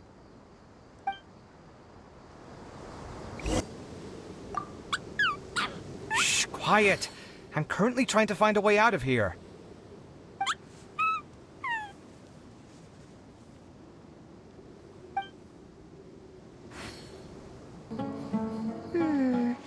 There's a few things that seem a little off about this place. Let me collect my thoughts for a second. Verification complete. Congratulations on being this round's first winner, Sino. Ooh, so Sino was the quickest! I am from Spontamod, after all. We know a lot about ley lines, so finding a disruptor was never going to be particularly difficult for me. Since the Traveler and Paimon also happen to be here, do you have anything you want to say? Anything I want to say? My friend couldn't continue on, so failure was never an option. The bonds of yesterday will forge the road to tomorrow. With the ties of friendship that bind us, I won't lose to anyone. That's a line from King of Invocations, one of my favorite works, and it sums up my thoughts right now. It might be a good thing that Tainari isn't here, or else he'd give Sino a good smack right about now. Oh wow, it's already so late. Everyone's probably running low on food and water. It'll only get harder from here on out. Something similar happened in King of Invocations. What a classic. Any thoughts on that, Alhatham? I have no thoughts regarding King of Invocations. Nilu obviously wasn't asking about that. deserts are much more dangerous at night, so this competition should be nearing its end. At the moment, only Farazan, Layla, and Kaveh remain. I wonder who the next person to find a disruptor will be. Wait, only 3 people are left? Tighnari forfeited, and Sino's already done. What about Hat Guy? He also forfeited not long ago. Ugh, Paimon can't understand what he's thinking at all. But, like Al-Haytham said, this round's almost over. Let's go see what the other contestants are doing.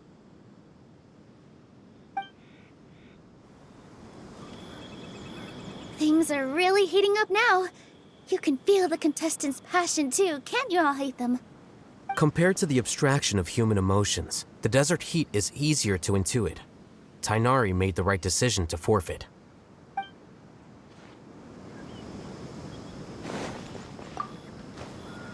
Are you all right? Much better. Aru Village's hospitality sure is something. 2 whole pitchers of water, to be precise. If your throat's too wet as a result, I can provide some dry humor. No, thanks. Much appreciated, though. Shh, quiet. I'm currently trying to find a way out. The locator says that Madame Farazan's nearby, but where?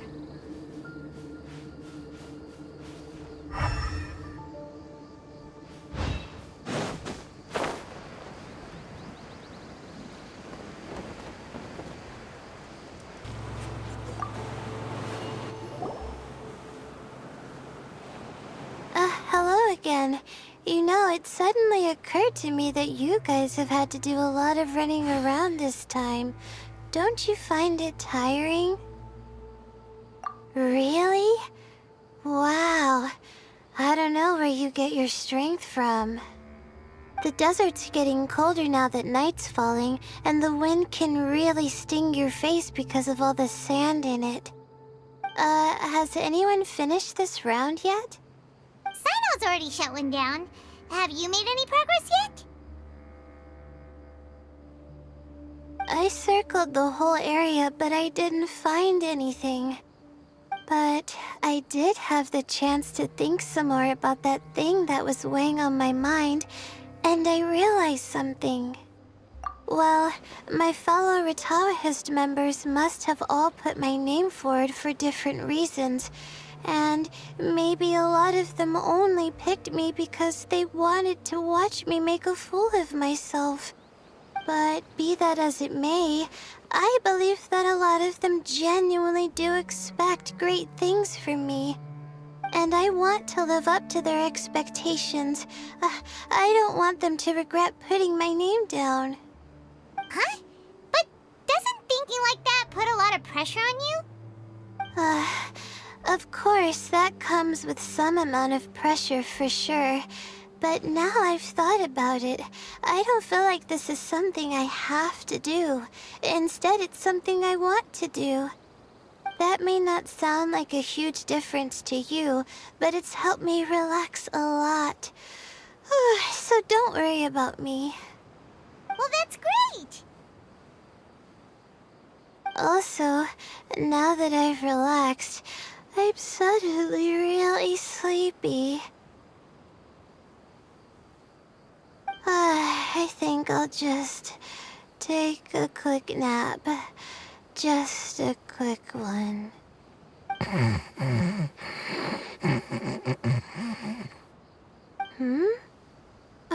But the competition isn't over yet. Oh, Layla. She's really a bundle of nerves, isn't she? Wait, you're... Good to see you too. Ooh, it's nice to be out. Feels like I've been cooped up inside for quite a while. Well, since I'm here, I guess I should help her finish this. What are we supposed to be doing here again? Finding a ley line disruptor, was it? Let me see. Looks like she's basically gathered all the information she needs. It won't take long to wrap this up. Come with me, you two.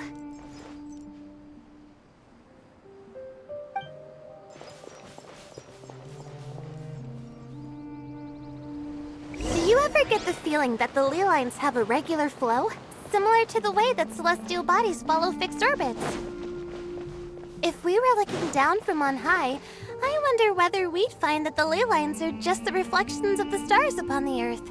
Not all astrological phenomena can be directly observed. Some are deductions based on other details that we know. It's the same situation with the ley lines. The parts of them that are hidden underground can be identified via elemental energy, sound, and other phenomena.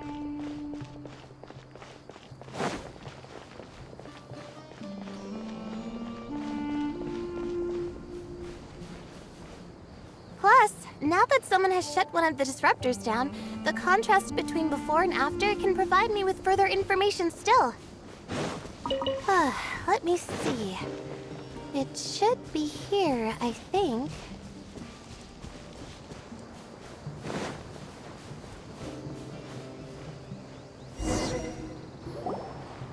This should be it, right? I'll turn it off. That should restore the ley lines in the area to normal. Nice work! Again, I didn't do any of the real work. I'm just wrapping up. She'll probably wake up soon. No doubt she'll be a little disoriented at first, but once she's got her bearings, she'll go and report that she shut down this disruptor. Will you be staying here for a while? Or are you going to check on the other contestants? Oh, time to check our locator. Whoa, it looks like Kaveh and Faruzan are headed towards the same place. Perhaps they're about to find the last disruptor. Also, speaking of Kaveh, he's an interesting one. Huh? Why do you say that? Before the second round, he had a chat with the other me. He said that worries can be like illnesses. They don't always have a magic cure. Sometimes you just have to endure them as best you can until they run their course. But the way I see it, his situation is much worse than my other self's. She just hadn't found what she wanted to do at the moment, which is why she felt lost. Kaveh, meanwhile, knows what he wants to do. He's convinced that he has to win, and yet he still seems conflicted. He doesn't have a second personality, but somehow he still seems that he's at odds with himself in some way. I don't know exactly how to describe it. It's like he's smiling on the outside, but there's no joy inside, only sorrow. Still, who knows? He must be more experienced than me. Maybe he's just better at dealing with it all than I am. But back to the topic of wrapping up. Shouldn't you be getting back to the action to record how everything plays out? Last one, then the round's over. Oh, true. Okay then, guess we'll be going now. We'll keep everything you said in mind. Kaveh and Faruzan were super confident at the start, but it turns out they're the last ones to find the disruptor. But between the two of them, who's going to get there first? Let's head over quick. It should be around here.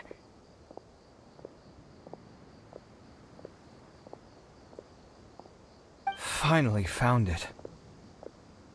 Kaveh? Are you? Oh, Madame Faruzan. And here I thought you would have finished this round by now. Faruzan! Kaveh! Oh, looks like Layla's already done. I didn't expect that you and I would find a disruptor at the same time. How are the other contestants doing? Tainari and Hat Guy forfeited, while Sino and Layla are already done. You two are the only ones left. Huh? That's weird. Didn't you start digging really early on?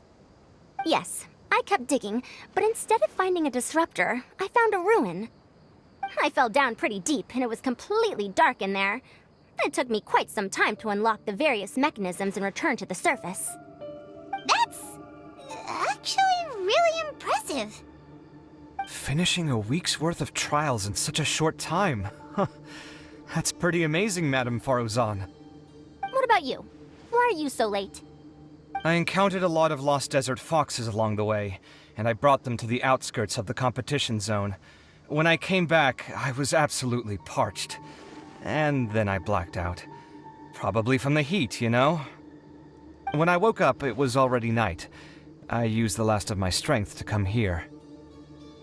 A most curious reason indeed. But are you sure you're all right? It sounds like you were in an incredibly dangerous situation. You said you were familiar with the desert, but the way you handle problems... It does feel rather at odds with your title as a genius. It was problematic, but that had nothing to do with me being a genius. It was my decision. The way I did things wasn't optimal, but I wouldn't have been comfortable not doing it either. My conscience would have weighed on me. Youths these days, each stranger than the next. But back to the main issue at hand. Since we are both very certain that this is where the final leyline disruptor is, let's dig it up then.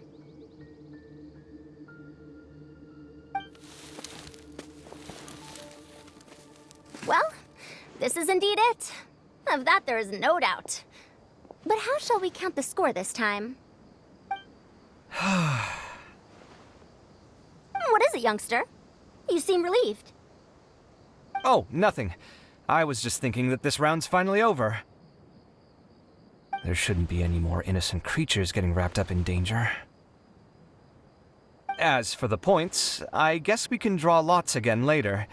I can't think of anything better. Alright, in that case, let's all head back to Aru Village. Paimon thinks you'll both need some water and rest.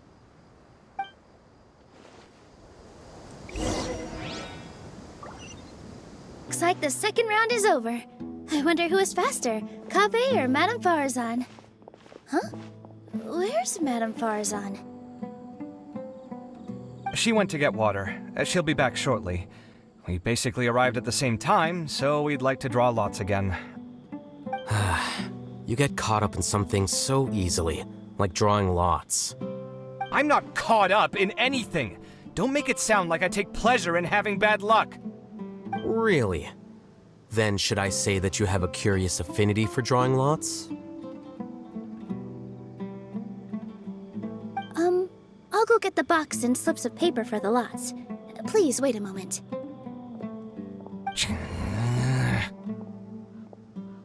Oh, here we go again. Let's see how I fare.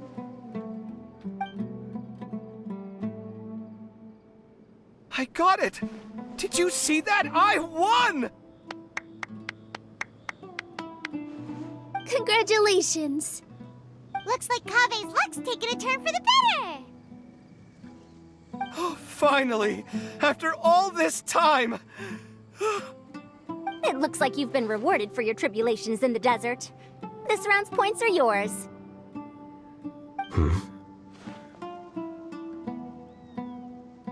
And with that, our second round is done. Sino, Layla, and Kaveh are our victorious contestants. As for the current standings, let me see. Sino and Layla both have 4 points, putting them both in first place. The rest in descending order are Tainari, Farazan, Kaveh, and Hakai. The next round will be the final one. Please rest up before then, everyone. I heard that some stalls at the Wisdom Gala are debuting new games, so feel free to drop by if you're interested. Otherwise, see you next round!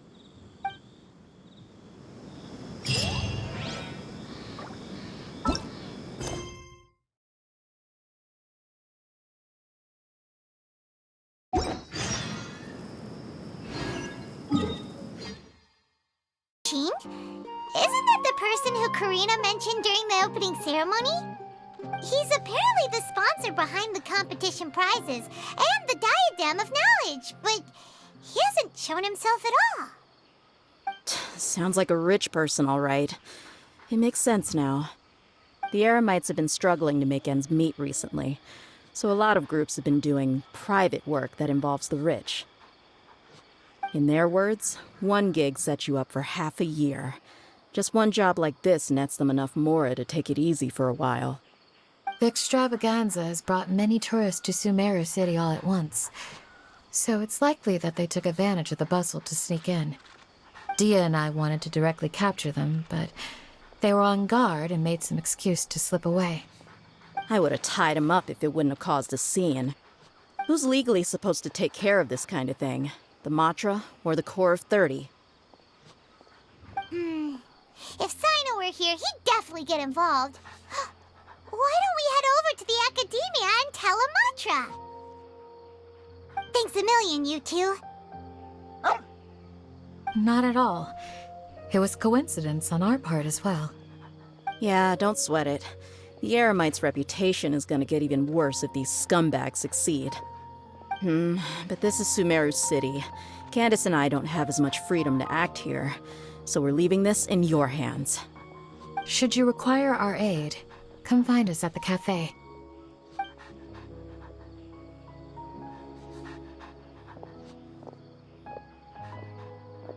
Paimon's noticed that something's bugging you. Is it the extravaganza? 'Cause Paimon's starting to think that there's more than meets the eye here, too. But thinking like this isn't doing anything. Let's just go find a Matra.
investigated Siraj with? Arav, wasn't it? Let's go talk to him. Hello, both. It's been a while. Do you have any issues to report? Someone's planning to kidnap Sachin. Goodness. Though I suppose it's not all that surprising. The growing popularity of the Extravaganza has given him quite the reputation boost as its sponsor. He's seen as one of these super rich types. Well, since he's got a target on his back now, shouldn't you send some people to protect him? To tell you the truth, we've thought about doing just that. However, Sachin apparently prefers to spend most of his time out doing field work, and hardly ever comes back to Sumeru City. No one has been able to contact him. Our only lead is something he once said. Each time the Inter-Darshan Championship is held, I will be watching from close by to choose a suitable person to inherit my estate. Assuming he remains committed to that promise, then he must be right here in the city somewhere. I suspect that the Eremites in question must have heard about that as well, and decided to come here and try their luck. So they shouldn't know where Sachin is either, right? I would assume not. Anyway, Mahamatra Saino is still on vacation, so I'll handle this. Don't you worry. A couple of kidnappers aren't gonna get very far in Sumeru City these days. I have my ways of forcing them out into the open. All of that said, if you're interested in Sachin's story, why don't you try tracking him down as well? The sooner we ascertain his whereabouts, the quicker we can act to ensure his safety. I mean, you could task all the Matra and the whole Corps of 30 with someone's protection, but if the client doesn't show themselves, there's nothing we can do to help them. Fair point. Guess we should start searching for him too, but where should we start? None, I'm afraid. He's never committed any crimes or broken academic protocol, so we don't have a very detailed file on him. I've heard that Alhaitham has now stepped down from his post as acting Grand Sage and is back to being the scribe again. Maybe it's worth checking to see if he knows anything. Good idea! Okay, we'll head back to the Extravaganza venue and see if we can find him.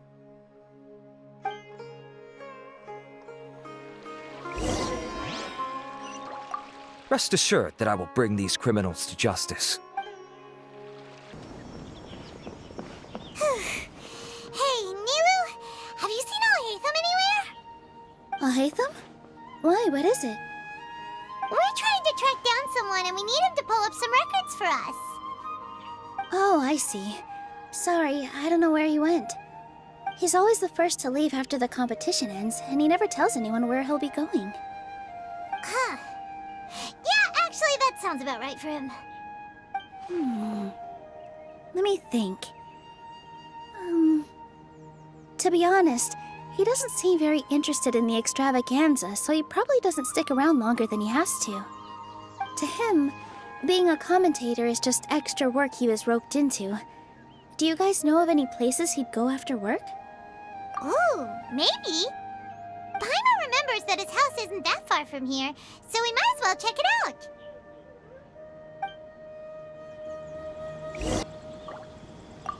I wonder where Alhaitham would go.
Let's try knocking.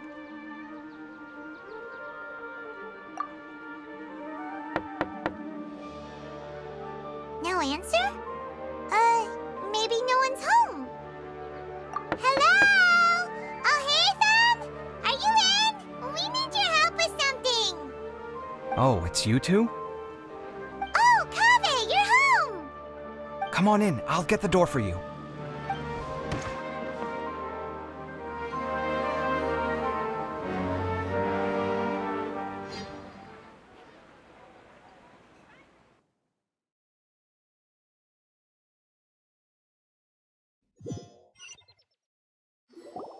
We didn't hear a peep when we first knocked. We thought no one was home.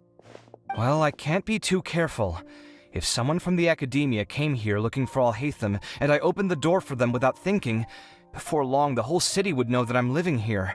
You're pretty conscientious about this, huh? So, what happens if someone comes inside looking for him while you're at home?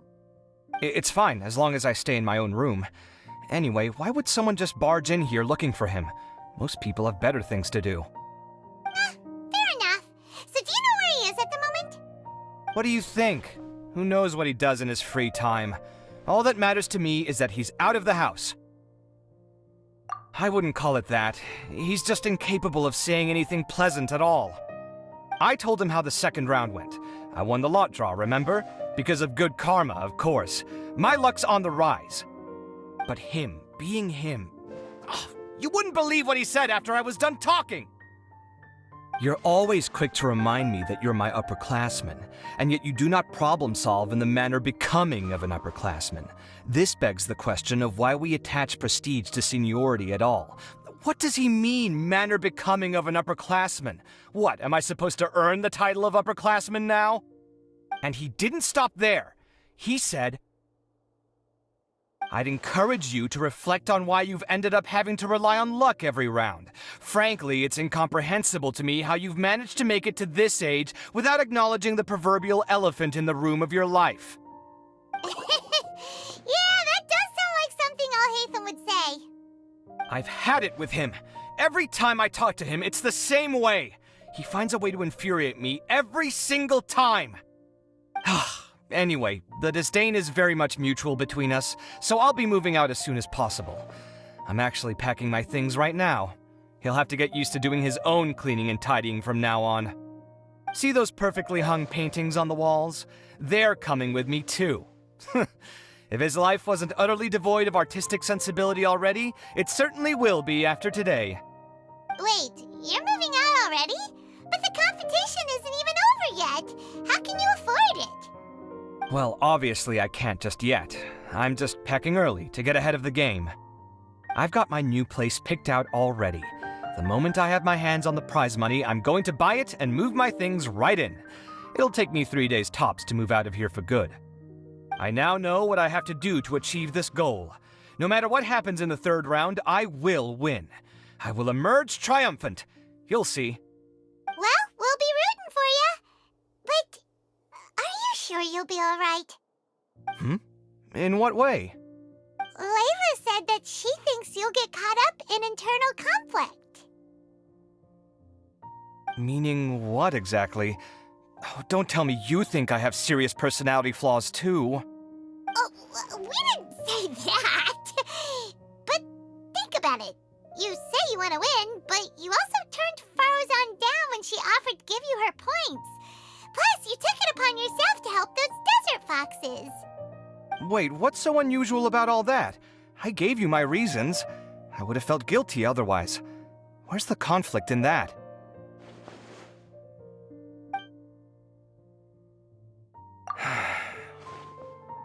Well, when you put it like that, yes, why indeed?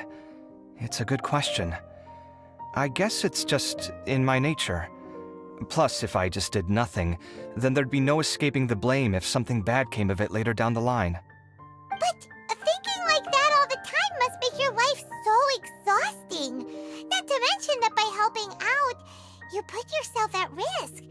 Fainting in the middle of the desert, for example. Was that really worth it? It's complicated. Look, let's maybe leave this conversation for another time. What was it you needed Alhaitham's help with, anyway? Sachin? Huh. He did actually mention a Sachin recently. I remember he brought a few documents home that day. He was thinking out loud as he looked through them, making some notes and doodling as he went. He even suggested that I should take a look, but I didn't. Give me a moment. Let me go find them.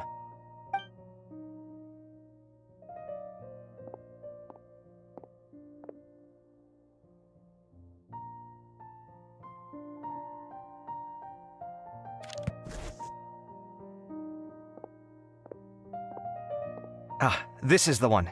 Here, take it.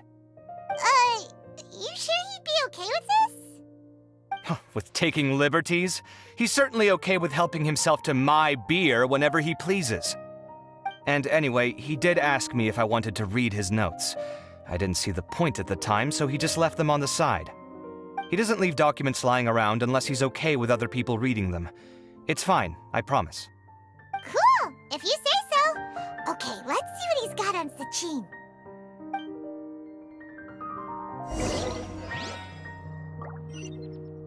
I fetched the documents for you. Feel free to look through them at your leisure.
That was a lot of information.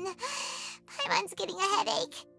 So, to sum up, Sachin put the Akademiya in charge of managing his estate and went off to do research, right?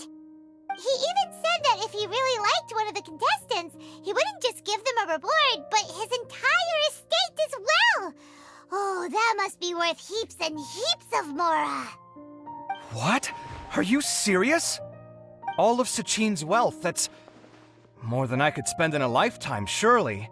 Heck, if I got chosen, I'd be able to pay off all my debts, then buy a new place, and still have cash to burn. I could build another Palace of Alcazar's Array, except this time, I'd make it 10 times bigger. Oh, then there's that new project in Port Ormos, of course. The bridge renovation. To do it properly would take upwards of... Hey, snap out of it! You're getting way ahead of yourself there, mister. You're right. First, I need to focus on winning and moving out of this place. Huh? Wait a moment. There's a loose slip of paper tucked in between these pages. Did Alhaitham write this? It looks like he was jotting ideas down as he was thinking things over. Let's see. Two phrases have been circled. Sachin, dead or alive, unknown, and diadem of knowledge. Some of this stuff is just plain incomprehensible. Is this written in some other language? Let me see. Huh. I recognize this script. Give me a second. Lofty ideals may provide no defense at all against nihilism. but perhaps little decisions can. That's a rough translation anyway. I can't guarantee it's 100% accurate. There's another smaller line of text underneath. Why would he bring that up? Wow, it's so cool that you can actually read this script! We worked together on a project once when we were students. The title was Decoding the Runes and Architectural Philosophy of the Ruins of King Deshret's Civilization. I had to familiarize myself a little with this script at the time. Oh, interesting. So, any idea what Alhaitham meant by all this? Who knows? The way his mind works is one of the great mysteries of the world. Fair enough. Well, guess we've learned all we can here. Yeah, he better catch those crooks. But until then, let's just head out for a stroll.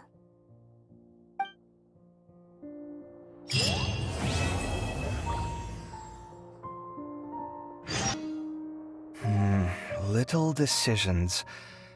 What could have been going through his mind when he wrote that? The Matra have arrested some Eremites who snuck into the city. Maybe they were the ones plotting to kidnap Sachin. Let's go to the Akademiya and check with Arav. You're here. Sorry, I was just about to send someone to inform you. I only just finished interrogating the suspects. What did you find out? Well, lots of unexpected details, let's put it that way. The mercs themselves were surprisingly easy to catch. We just had someone dress up as Sachin and they took the bait. But then it starts to get messy. During the interrogation, we learned that they were hired by Sachin's own child. What? Why would someone want to kidnap their own father? What's up with that? It's anybody's guess at this point. In any event, apparently the guys we caught are just the tip of the iceberg. Most of them are still snooping around outside the city. We're diverting manpower as we speak to try and round them all up. Would you like to come along? Sure! Let's go get to the bottom of all this!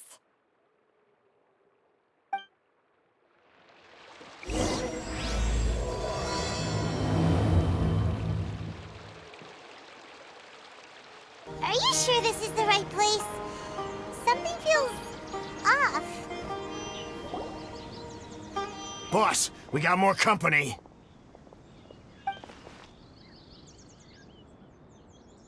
Look, we were just doing what we were paid to do. You're punishing the wrong people here. You want the real culprit? It's this guy. He hired us to kidnap Sachin. What happened? Who beat you all up? Wait, you mean you aren't with them? With who? Who did this? First there was this flying brat. Didn't bother asking any questions, just started throwing punches. After that, some guy wearing green came along and interrogated us for a bit. I've got the confirmation I needed. This is the one who masterminded this whole plot. Jawani, Sachin's son. If you have any questions for him, now's your chance to ask them. When you're done, I'm arresting them all and taking them back to the Akademiya for further interrogation. So why did you hire people to kidnap Sachin? What do you think? 20 years ago, he upped and left to go and live a carefree life, not giving a second thought for my welfare.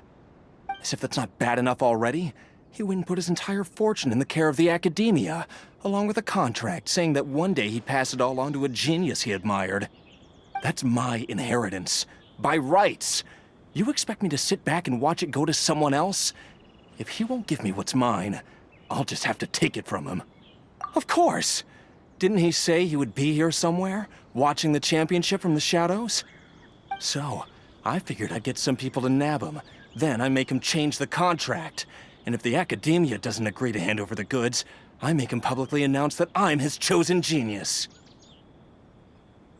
No, the old fart knows how to stay hidden. I'll give him that. He's probably cooped up somewhere watching all this go on and laughing to himself. I already thought he'd gone mad 20 years ago. And who knows what a madman's truly capable of. Diadem of knowledge. You mean that thing he donated to the Akademiya? Well, I can tell you that it's very expensive. He sold a lot of assets to purchase it back in the day. Weird things started happening after he brought it home, too. For example, sometimes we'd hear a high-pitched voice coming from the storage room. Also, before donating it to the Akademiya, he once shut himself in that same storeroom and researched it non-stop for days. Something was already seriously wrong with him by that point. Nothing he did shocked me. What do you mean, something wrong with him? I only have a vague memory of it, since I was very young at the time. But I have the impression that he went out into the desert for research and didn't return for many years. When he finally did return, he was a changed person. He would mumble incomprehensibly and write essays day and night. I asked if I could see what he'd written, but he chased me out of the room. Later, he went out somewhere and took his written essays with him. When he got back, he signed his contract with the Akademiya. Part of me wonders whether he'd already stopped being my father by that point. Perhaps the man we called Sachin was a demon from the desert who was wearing his skin. Okay, you can stop now. You're creeping Paimon out. You can believe me or not. Doesn't matter to me. I told you all I know. But if you do see Sachin, tell him this for me. Whatever it is that he's researching out there, he'll always be garbage in my eyes. You finished? In that case, come with us. Well, we finally caught the guy behind all this. Thanks for providing us with the critical information. Do you still have any lingering concerns? Yeah! Al-Haytham's notes do mention that item. Scribe Al-Haytham looked into this matter. Understood. Well, if you believe there to be an issue with the diadem, I'd suggest contacting the organizers and getting them to pause the competitions while we investigate. That makes sense.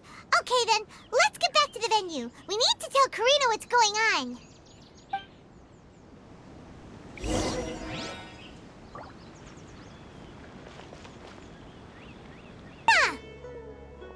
You're finally back. Where have you been? I looked everywhere for you. The third round's already started. We were out capturing some bad guys who wanted to kidnap Sachin.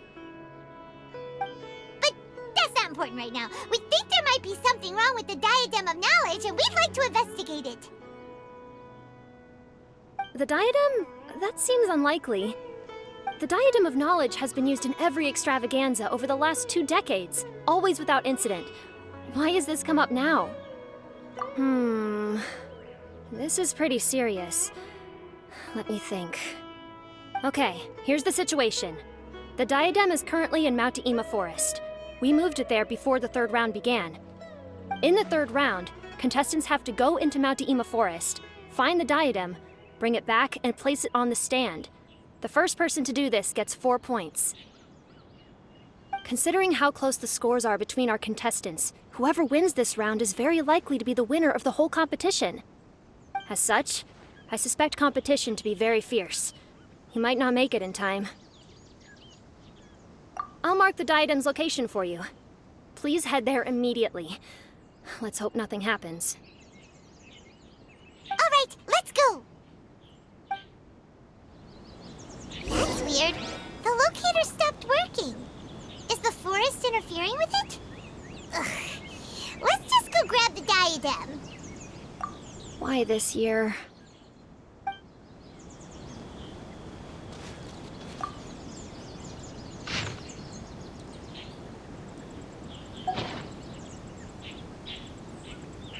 Uh-oh. This place looks empty. Did someone already take it? Well, we might as well head back and see if anyone's turned it in.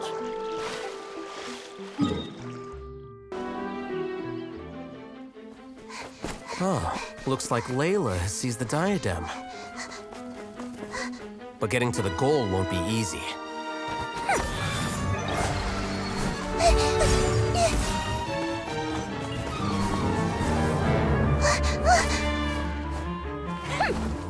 That guy enters the fray.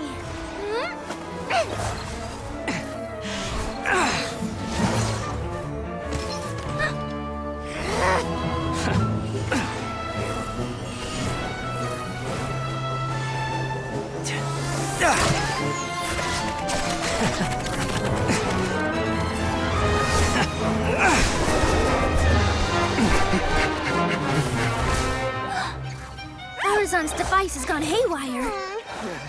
The competition is heating up. Oh. And here's Kaveh bringing up the rear.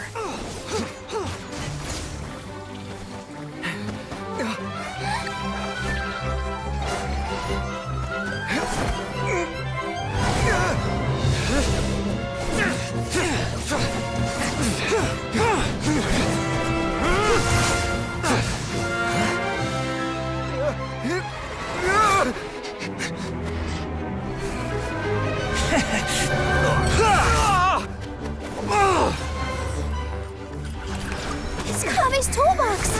Throwing the diadem to its owner!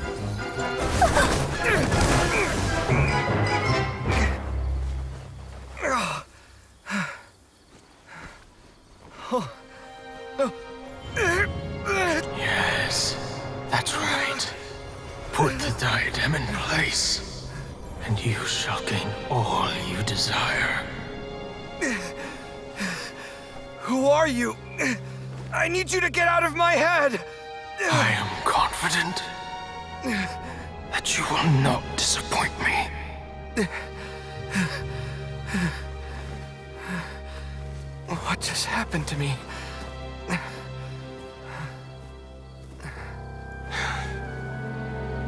Something's wrong.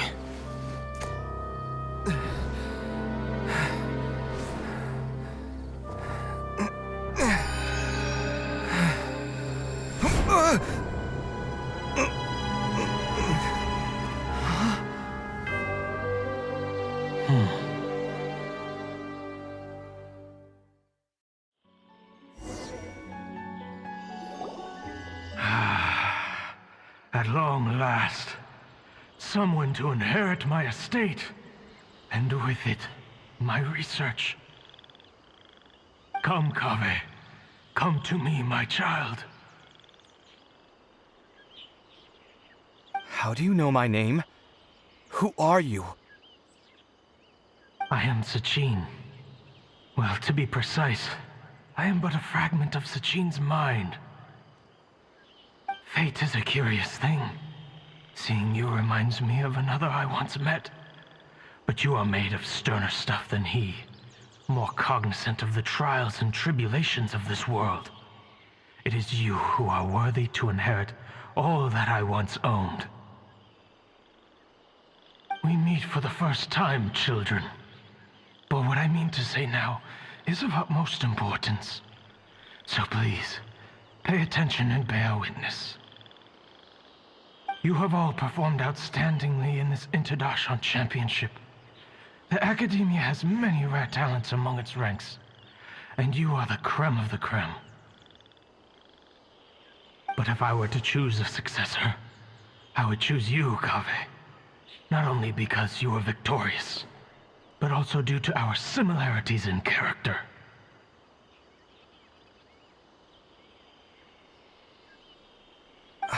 Me? Similar to you? Why, yes. Both of us have the misfortune to be idealists, and that is the source of our misery. 28 years ago, I came to the desert and lived there for 8 full years. What do you think I saw there? Alas, endless strife and slaughter.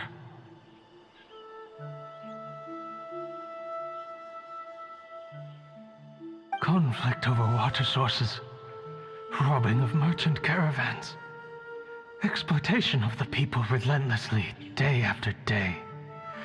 Beyond the wall of Samiel lay a completely different world from the one I knew. The things I witnessed there tormented me greatly. I wished desperately to find a way to save them. So, did you find a way? As a Vahumana scholar, I tried to use Vahumana knowledge to find the answer. I researched history and anthropology, performed countless experiments on human nature, and even sought out the scholars living deep in the desert who called themselves the Lost Darshan. But in the end, I found that the answer I sought simply did not exist. It was not possible to simply assign blame for these transgressions. to any one party.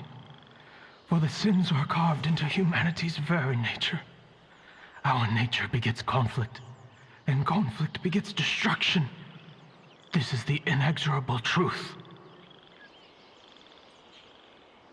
The aim of my research was to draw lessons from history.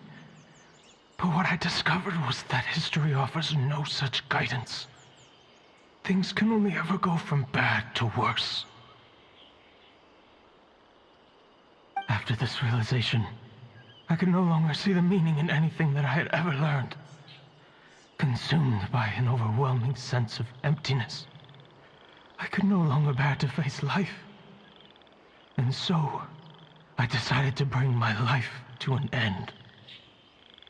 But before I went through with it, a strange twist of fate led me to come into the possession of this diadem, which has the ability to preserve part of one's consciousness. Into it, I placed my experiences before requesting that the Akademiya manage my estate. As I thought, the contract you signed with the Akademiya was in essence your will. But if you'd given up hope on this world, why did you feel the need to do this? I mentioned that I had performed a great many experiments concerning human nature. You may regard this as the very last experiment of them all. The Akademiya has no shortage of genius talents, nurturing the brightest minds of every generation. And so, with a handsome reward to draw out the worthiest of individuals, my hope was that one day, I would find one who could untangle the mystery of human nature once and for all, and help to move the world onto a better path. I see. So you desired a successor who was not only a genius, but who also understood the suffering of ordinary people. Such a person would have a clearer understanding of humanity, society, and the world. Huh? But did you ever consider that wealth numbs the human heart to the pain in the world? Even an idealist may be incapable of following through on your wishes after inheriting your wealth. You are highly intelligent, yet you are not the sort of person who would understand my line of thinking. To me, this is also part of the experiment, part of my investigation into human nature. Whether my successor suffers as a consequence of my research, or succumbs to an indulgence in pleasure-seeking, my research will have progressed. I grieve the fundamental sickness of the world. I regret the unbearable weight of its history. And I lament the research that I failed to complete. And this, Kaveh, my dear child, is why you will be of great utility to me. You're absolutely certain that you want to give me everything you owned? For me to do with as I please? I have faith in what I see in you. Now wear the diadem, Kaveh, and complete the journey that I could not.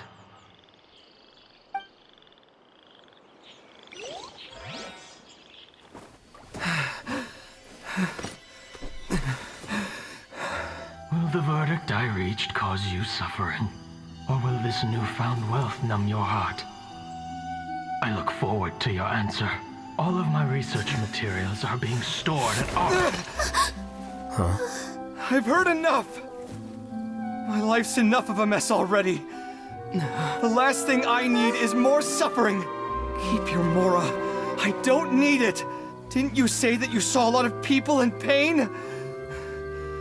Well, if that's the case, then your wealth can go to them.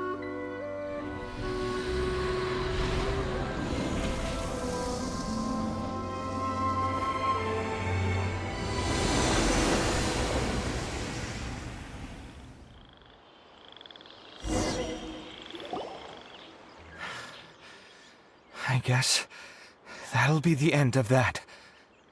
Kaveh. Are you all right? Any physical discomfort? I'm fine. Thanks, Tainari. Don't worry about me.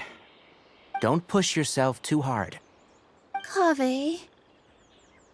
Kaveh may have broken the diadem, but he successfully completed the task prior to that.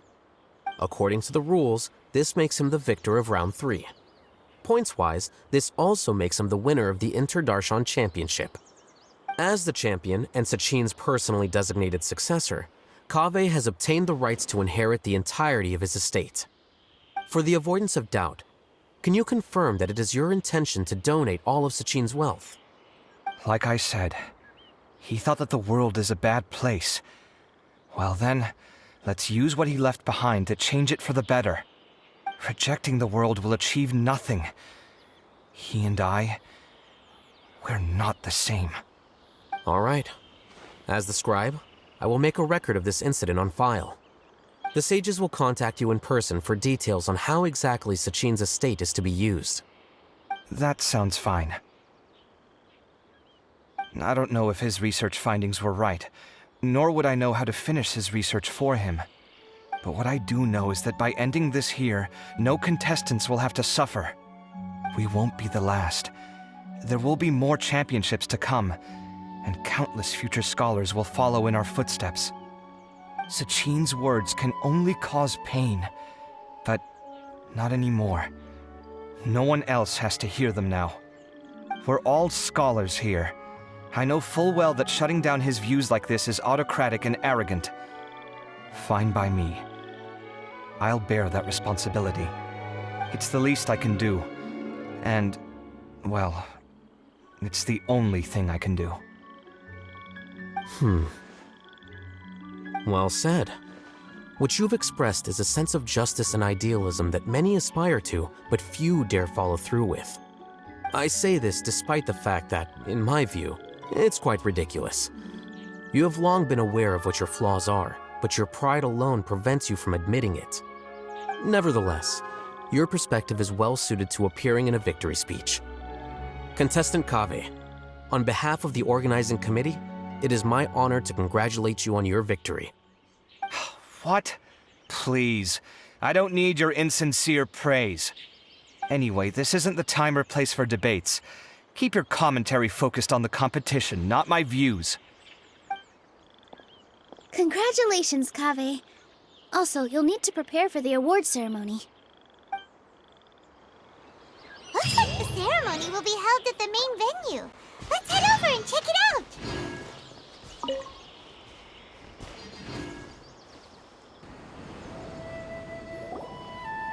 Thank you all for your excellent performance. And that brings this year's Interdarshan Championship to a close.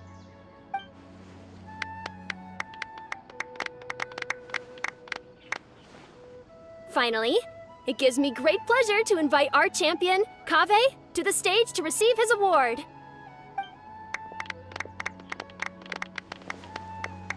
Typically at this point, we would crown our champion with the diadem as well as presenting them with their award. However, we have just received word that Kaveh has inherited Sachin's estate and made the decision to donate it all to charitable causes. Sachin's estate is getting donated? So much, Mora. And he gave it all up? Kaveh's generosity will give many struggling families the chance to change their lives for the better.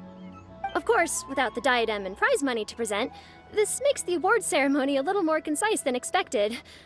Would you like to say a few words, Kaveh? I'm sure many of our audience, like myself, are curious to learn why you decided to give all this wealth away. I'm not entirely sure what I should say under these circumstances. I'm glad to have won, even though I'd say luck played a big part in that. As for why I want to give the Mora away, I don't support Sachin's views, and I don't want to take his Mora. With a lot of things in life, people need to experience them for themselves. It shouldn't be up to one person to make a judgment on. Not him, and not me either. Anyway, this isn't really the time and place for such weighty and complicated topics. So, I guess that's all. I'll leave it there. Thanks very much. Oh, Kaveh, just one moment. While this is a short and sweet award ceremony, we do still have a prize to present you with. please take this limited edition Genius Invocation TCG card. Additionally, your champion status will be logged in your record. This means that the sages will give priority consideration to any future project proposals you submit. All right, I'll take the card. But as for project proposals, forget it. In that case, I declare the award ceremony over. Let's give our champion Kaveh one last big round of applause.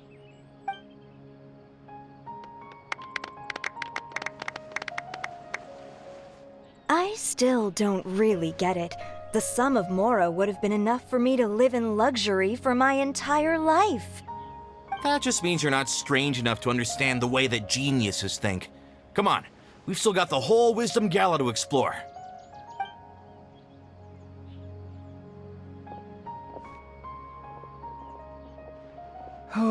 Glad that's over. I think I'm quite good at giving speeches, but this one was just so tiring. Do you mean that you're still exhausted from the competition? Honestly, you don't look happy at all, but whatever else happened, you're the champion, you know? Don't you think you should be proud of that? I suppose. Oh, wait. Sino said he wanted the card, didn't he? And now I have it, right here. So you're gonna give it to him? But if it's a rare one, you should be able to make a tidy sum of more off it. Why would I do that? It's of no use to me whatsoever.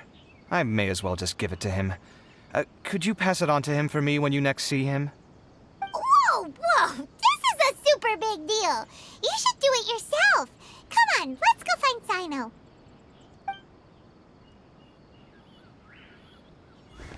Huh? But I was gonna rest for a while longer. Hey, stop pulling my hair!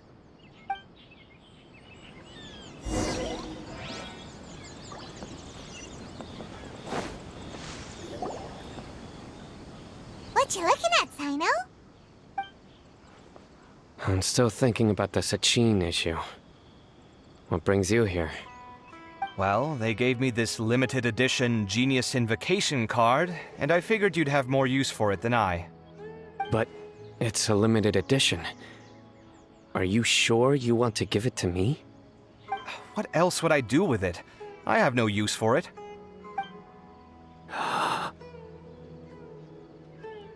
But it's limited edition. Kaveh, are you in trouble? You don't have to do all this. Just tell me what's wrong and I will help. Oh, that's not what I meant at all. Yes, I have all sorts of problems, but that has absolutely nothing to do with this card. I'll figure my own issues out by myself. All right. In that case, I accept your generosity.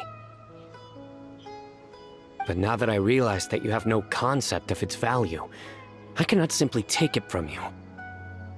How about this? I shall buy it from you at a fair price. Namely, the price that the previous limited edition card sold for. Oh, come on. It's just one card. How much could it really be worth? 1 million more at the very least. How much? 1 million more? If you feel that's too low, I can go a little higher. 1 million mora for a card? But you already have a whole bunch of these, shiny ones, don't you? I saw your deck last time we played. Not every card is this valuable, and some cards are exquisitely designed, but not rare. Huh. Well, I guess they must pay you plenty to be General Mahamatra if you're splashing out on things like this. But really, it's fine. I'd feel bad taking mora from a friend. Don't feel bad. I save a lot. I can spare the mora for this card. You don't spend all your savings on your hobbies, do you? You should watch that, you know. You definitely don't want to end up borrowing money in a moment of impulsivity. Living with debt is miserable. Sounds like you're speaking from personal experience. I guess you've been through a lot? I don't want to talk about it. In that case, maybe you're the one who should be listening to your advice. In any case, I, Sino, will take this precious card and it shall join the deck of destiny. Kaveh, come with me in a few moments to collect the Mora. Thanks to you, I have achieved my goal for participating in this tournament. All right, if you insist. Far be it from me to refuse your courtesy any further. Well, at least I'll be able to keep on top of my bills this month. Maybe I'll even have some left over. In fact, let me treat you all to a meal later. Bring Tainari and Kale, too. Well, this is what they call all's well that ends well. Paimon wonders how the other contestants are doing. Let's go check in with them, shall we? Since we're guest commentators and all.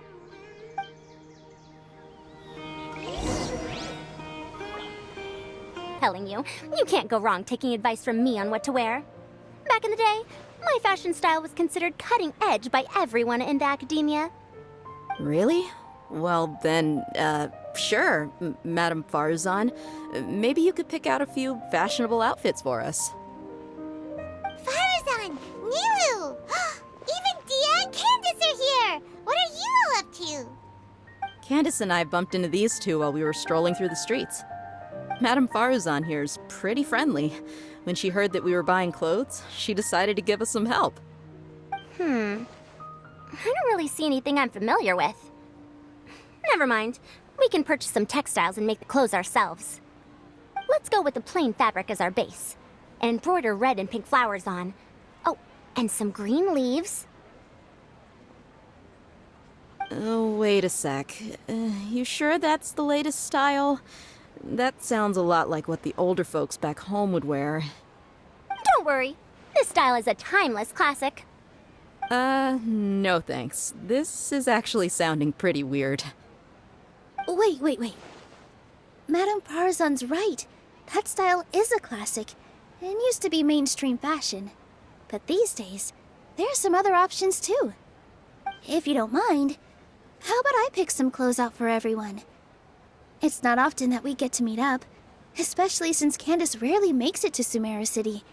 Also, I know a few places where I can get a great bargain. Sure. I'm happy to leave it to you. I'll come with you to have a look. One always has to keep on top of what the youth of today are into. Madame Farazan? Come quick! She's over here! Who are you? We're new in the Akademiya. We saw all the amazing things you did during the competition. Do you have any classes we could sign up for? Of course I do. And you're both very welcome to join. That's great! We can't wait. What's your area of research? Precision mechanics? I'm from Haravatat. Huh? But you seem like an expert in machines. Wait, sorry. I remember now. You were representing the Haravatat Darshan in the championship. Oh, their classes are so boring, though. I'm sorry, ma'am. Let me know if you run any other classes in the future. I'll be there. I knew it. What about you? Aren't you going to leave with your friend? I think you're amazing, Madame Farazan, and I'd like to learn from you for a while, if possible. I can take the class you're teaching as an option, even though cross-Darshan lessons might be a little tough to arrange. But I look forward to learning from you. I see. You're a good egg, child. Don't worry.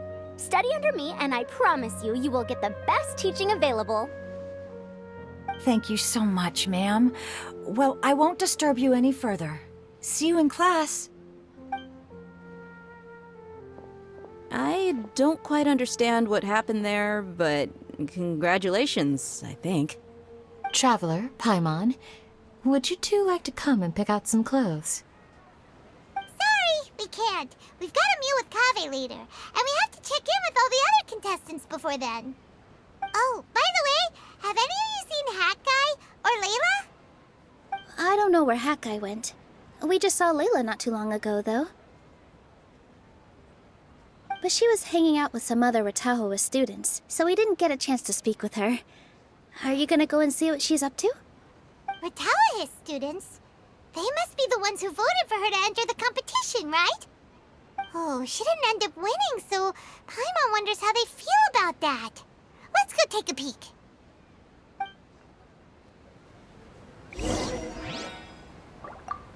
If you don't come to Sumeru City often, classic floral designs aren't a bad choice. Those don't really go out of style. And of course, since you're putting this on your body, you need to consider the type of fabric the clothes are made from. Some materials might look stunning, but they can be terribly uncomfortable to wear. Agreed. After all, is fashion not the constant phasing in and out of classics? In that sense, you could always consider the style I suggested too. Wait, sorry, ma'am, but I think it could be quite a while before the style you recommended comes back into fashion. I actually think the style recommended by Madame Faruzan is quite beautiful. Isn't it just? You have a discerning eye, my dear.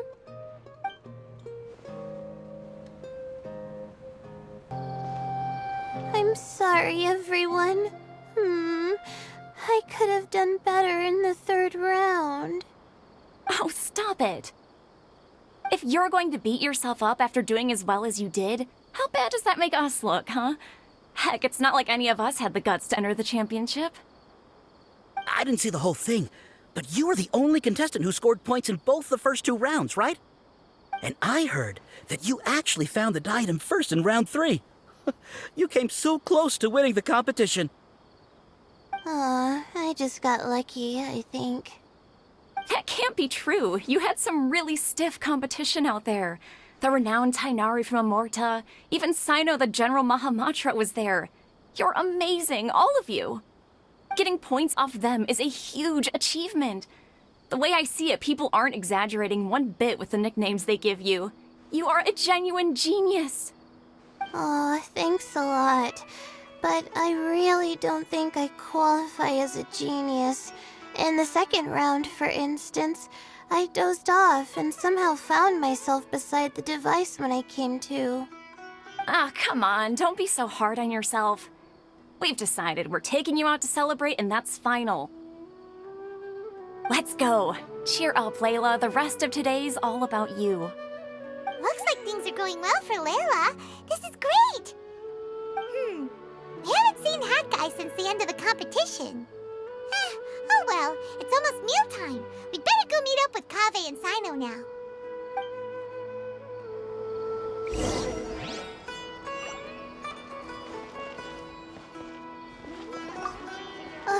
I can't believe it. But in the end, no one was disappointed in me. What a relief.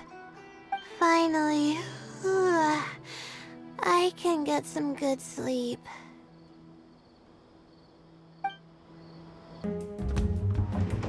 Are you sure you have enough to cover this? Don't blow it all at once. Don't worry, I budgeted very carefully, and this is well within my means. Anyway, I've lost count of how many times you've treated me. It's high time I return the favor. Oh, Traveler, Paimon, over here! Ooh, look at all this! Good food, here we come! I heard that you went to see the other contestants.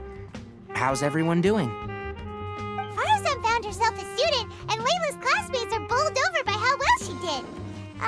We couldn't find Hat Guy, though. Who knows where he's gone? Alhaitham's gone missing in action, too. The one time I'm actually in a good enough mood to treat him to a nice meal, he disappears without a trace. That guy. Where the heck could he have gone? I still have questions about that note he left. Well, whatever. He can do what he wants. Now, let's eat.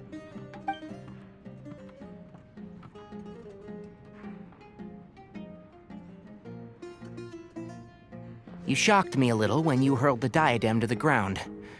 On further reflection, of course, it made sense, but at the time I was expecting at least some amount of deliberation. Sachin's voice started talking to me inside my head from the moment I picked it up. I could feel his emotions, too. It was a mix of despair and horror swirling around inside my mind. He bombarded me with his ideas relentlessly, like he was trying to brainwash me. It gave me a splitting headache that only got worse as he went on. Like I was saying at the time, his views are not necessarily completely without value. But if all his research does is lead to misfortune, then we're probably better off without it. If his forbidden research were to spread in a harmful form and cause people to suffer, the mantra would step in and ban it. I think you did the right thing. I suppose another way to approach it would have been to claim that you agreed to inherit his research, but give up the research as soon as you've inherited the wealth. But that wouldn't have been your style. I won't comment on his theories or experiments, but I don't believe that he was careless in his choice of candidate. He chose you. That means he knew what he was doing. Perhaps. I just think that if you accept someone else's things, you should honor their wishes. That's a good thing. It means that you have integrity. Thank you, oh my god, thank you. See, you get me, Kale. It's a good thing Alhaitham isn't here right now. He'd be quick to explain why you're wrong. Seems like you always include him in the conversation, even when he isn't here. Yep, no dinner with Kaveh is complete without a few words about Alhaitham. I sense that Alhaitham has in fact been here with us all along. He's here? Where? Why didn't you tell me? He lives rent-free in each of our hearts.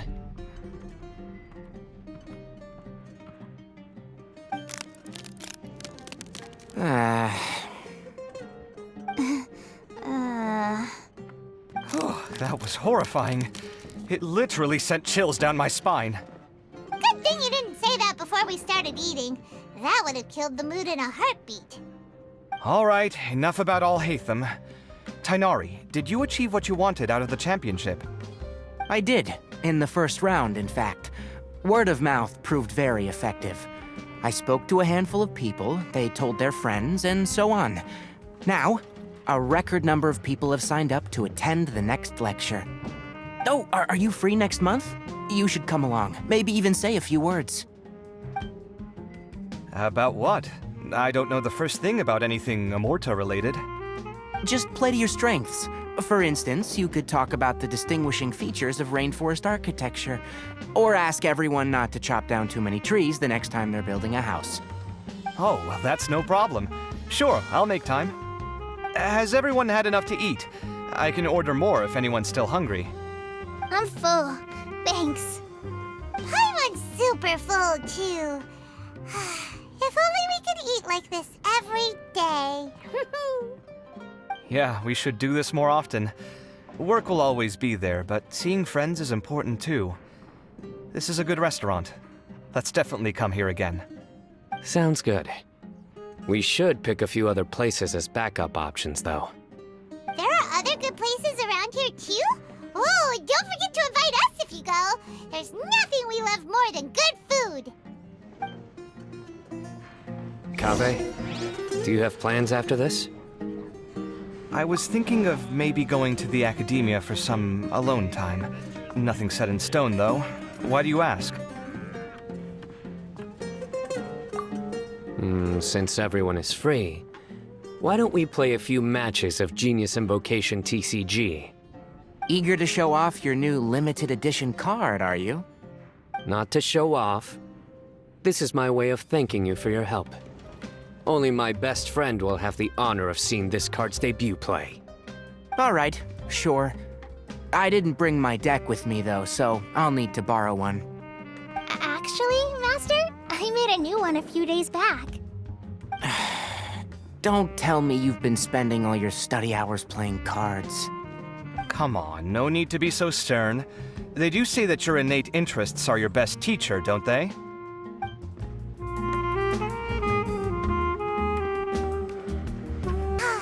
Well, it looks like this Inter-Darshan Championship's a wrap. All that stuff with Sachin and the diadem got sorted too. Have you still got anything else on your mind? Oh, right. Yeah, Sachin said that he placed his research materials at somewhere beginning with but Kaveh smashed the diadem of knowledge before he could finish.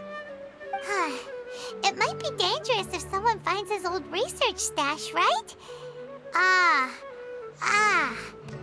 Where do you think it could be? Holy smokes, you're right! He said he spent all the time researching in the desert, didn't he? So it's very possible that that's where he'd leave all his notes. All right then, let's head off to our village and try our luck.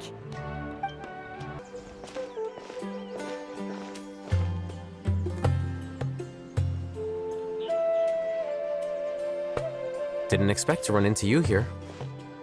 Oh, hey, Thumb. What are you doing here? And what are you reading? Are those? Sachin's notes? Yes. I came across his profile while I was organizing some documents and became interested in his research.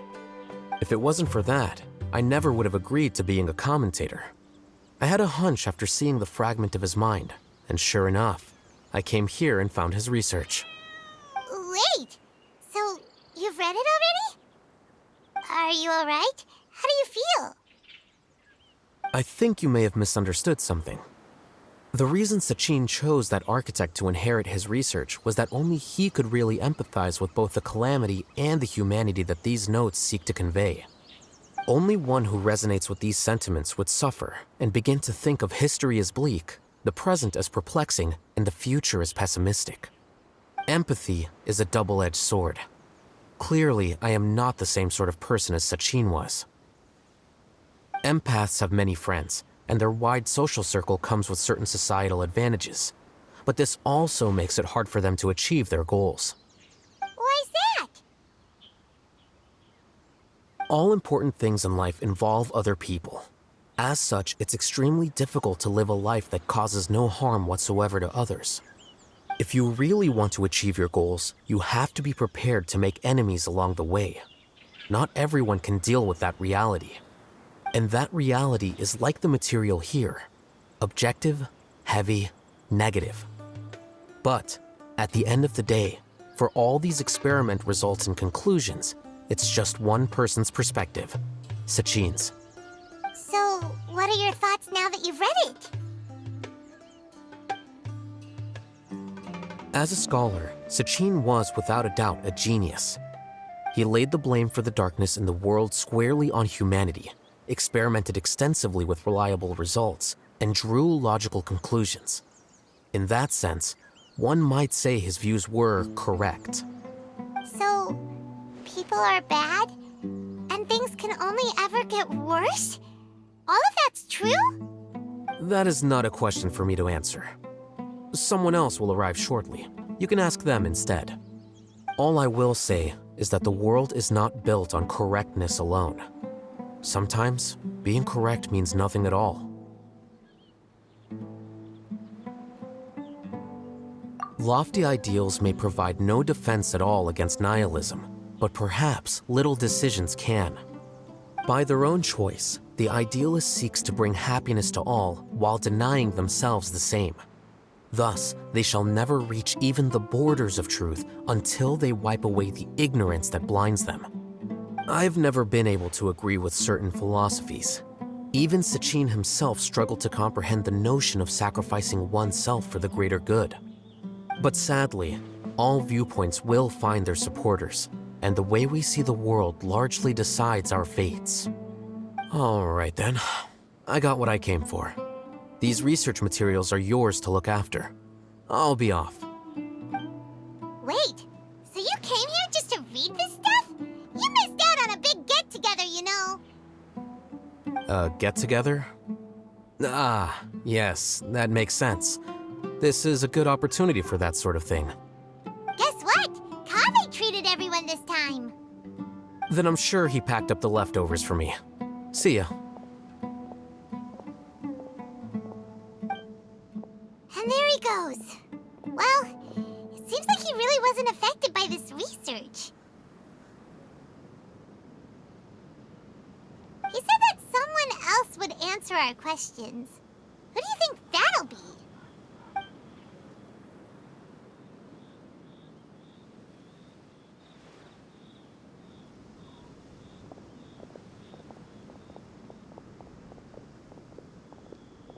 Traveler, Paimon, you're already here. Nahida! Oh, and that guy. Wait, so you asked him to take part in the championship? Yes, it was me. Are you surprised? know that there was something wrong with the diadem from the start? And if so, why didn't you switch it out for another one? Because Sachin's research is not mistaken. He spent his entire life researching this topic, and these materials are a result of that. These are the crystallization of his wisdom.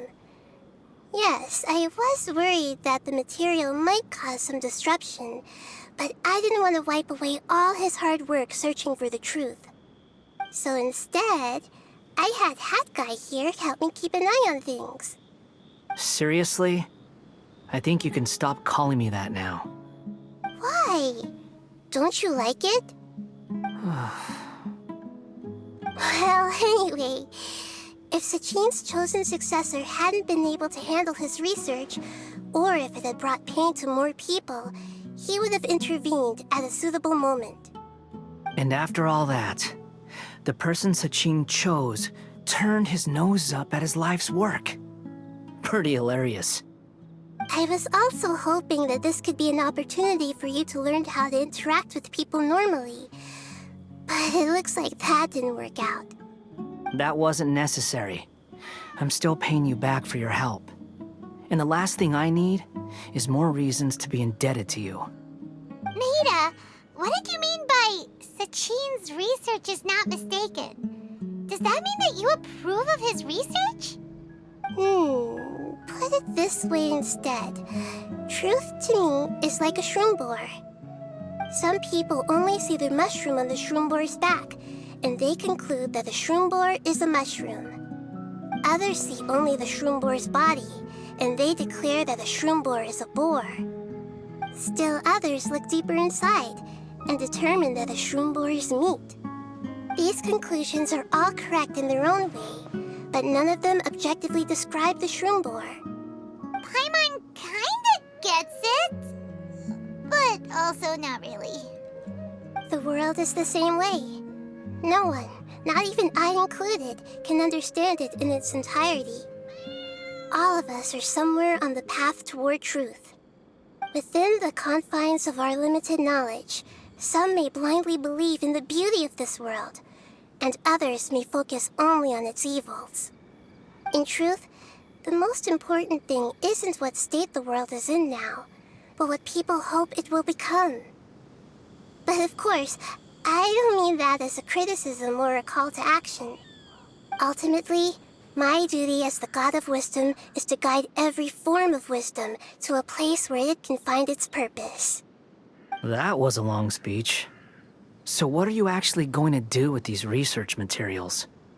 Because Kaveh, as the successor of this research, does not wish to see these ideas disseminated, I will seal it up. But even though Sachin's research could be considered negative wisdom, it is still a building block of the truth.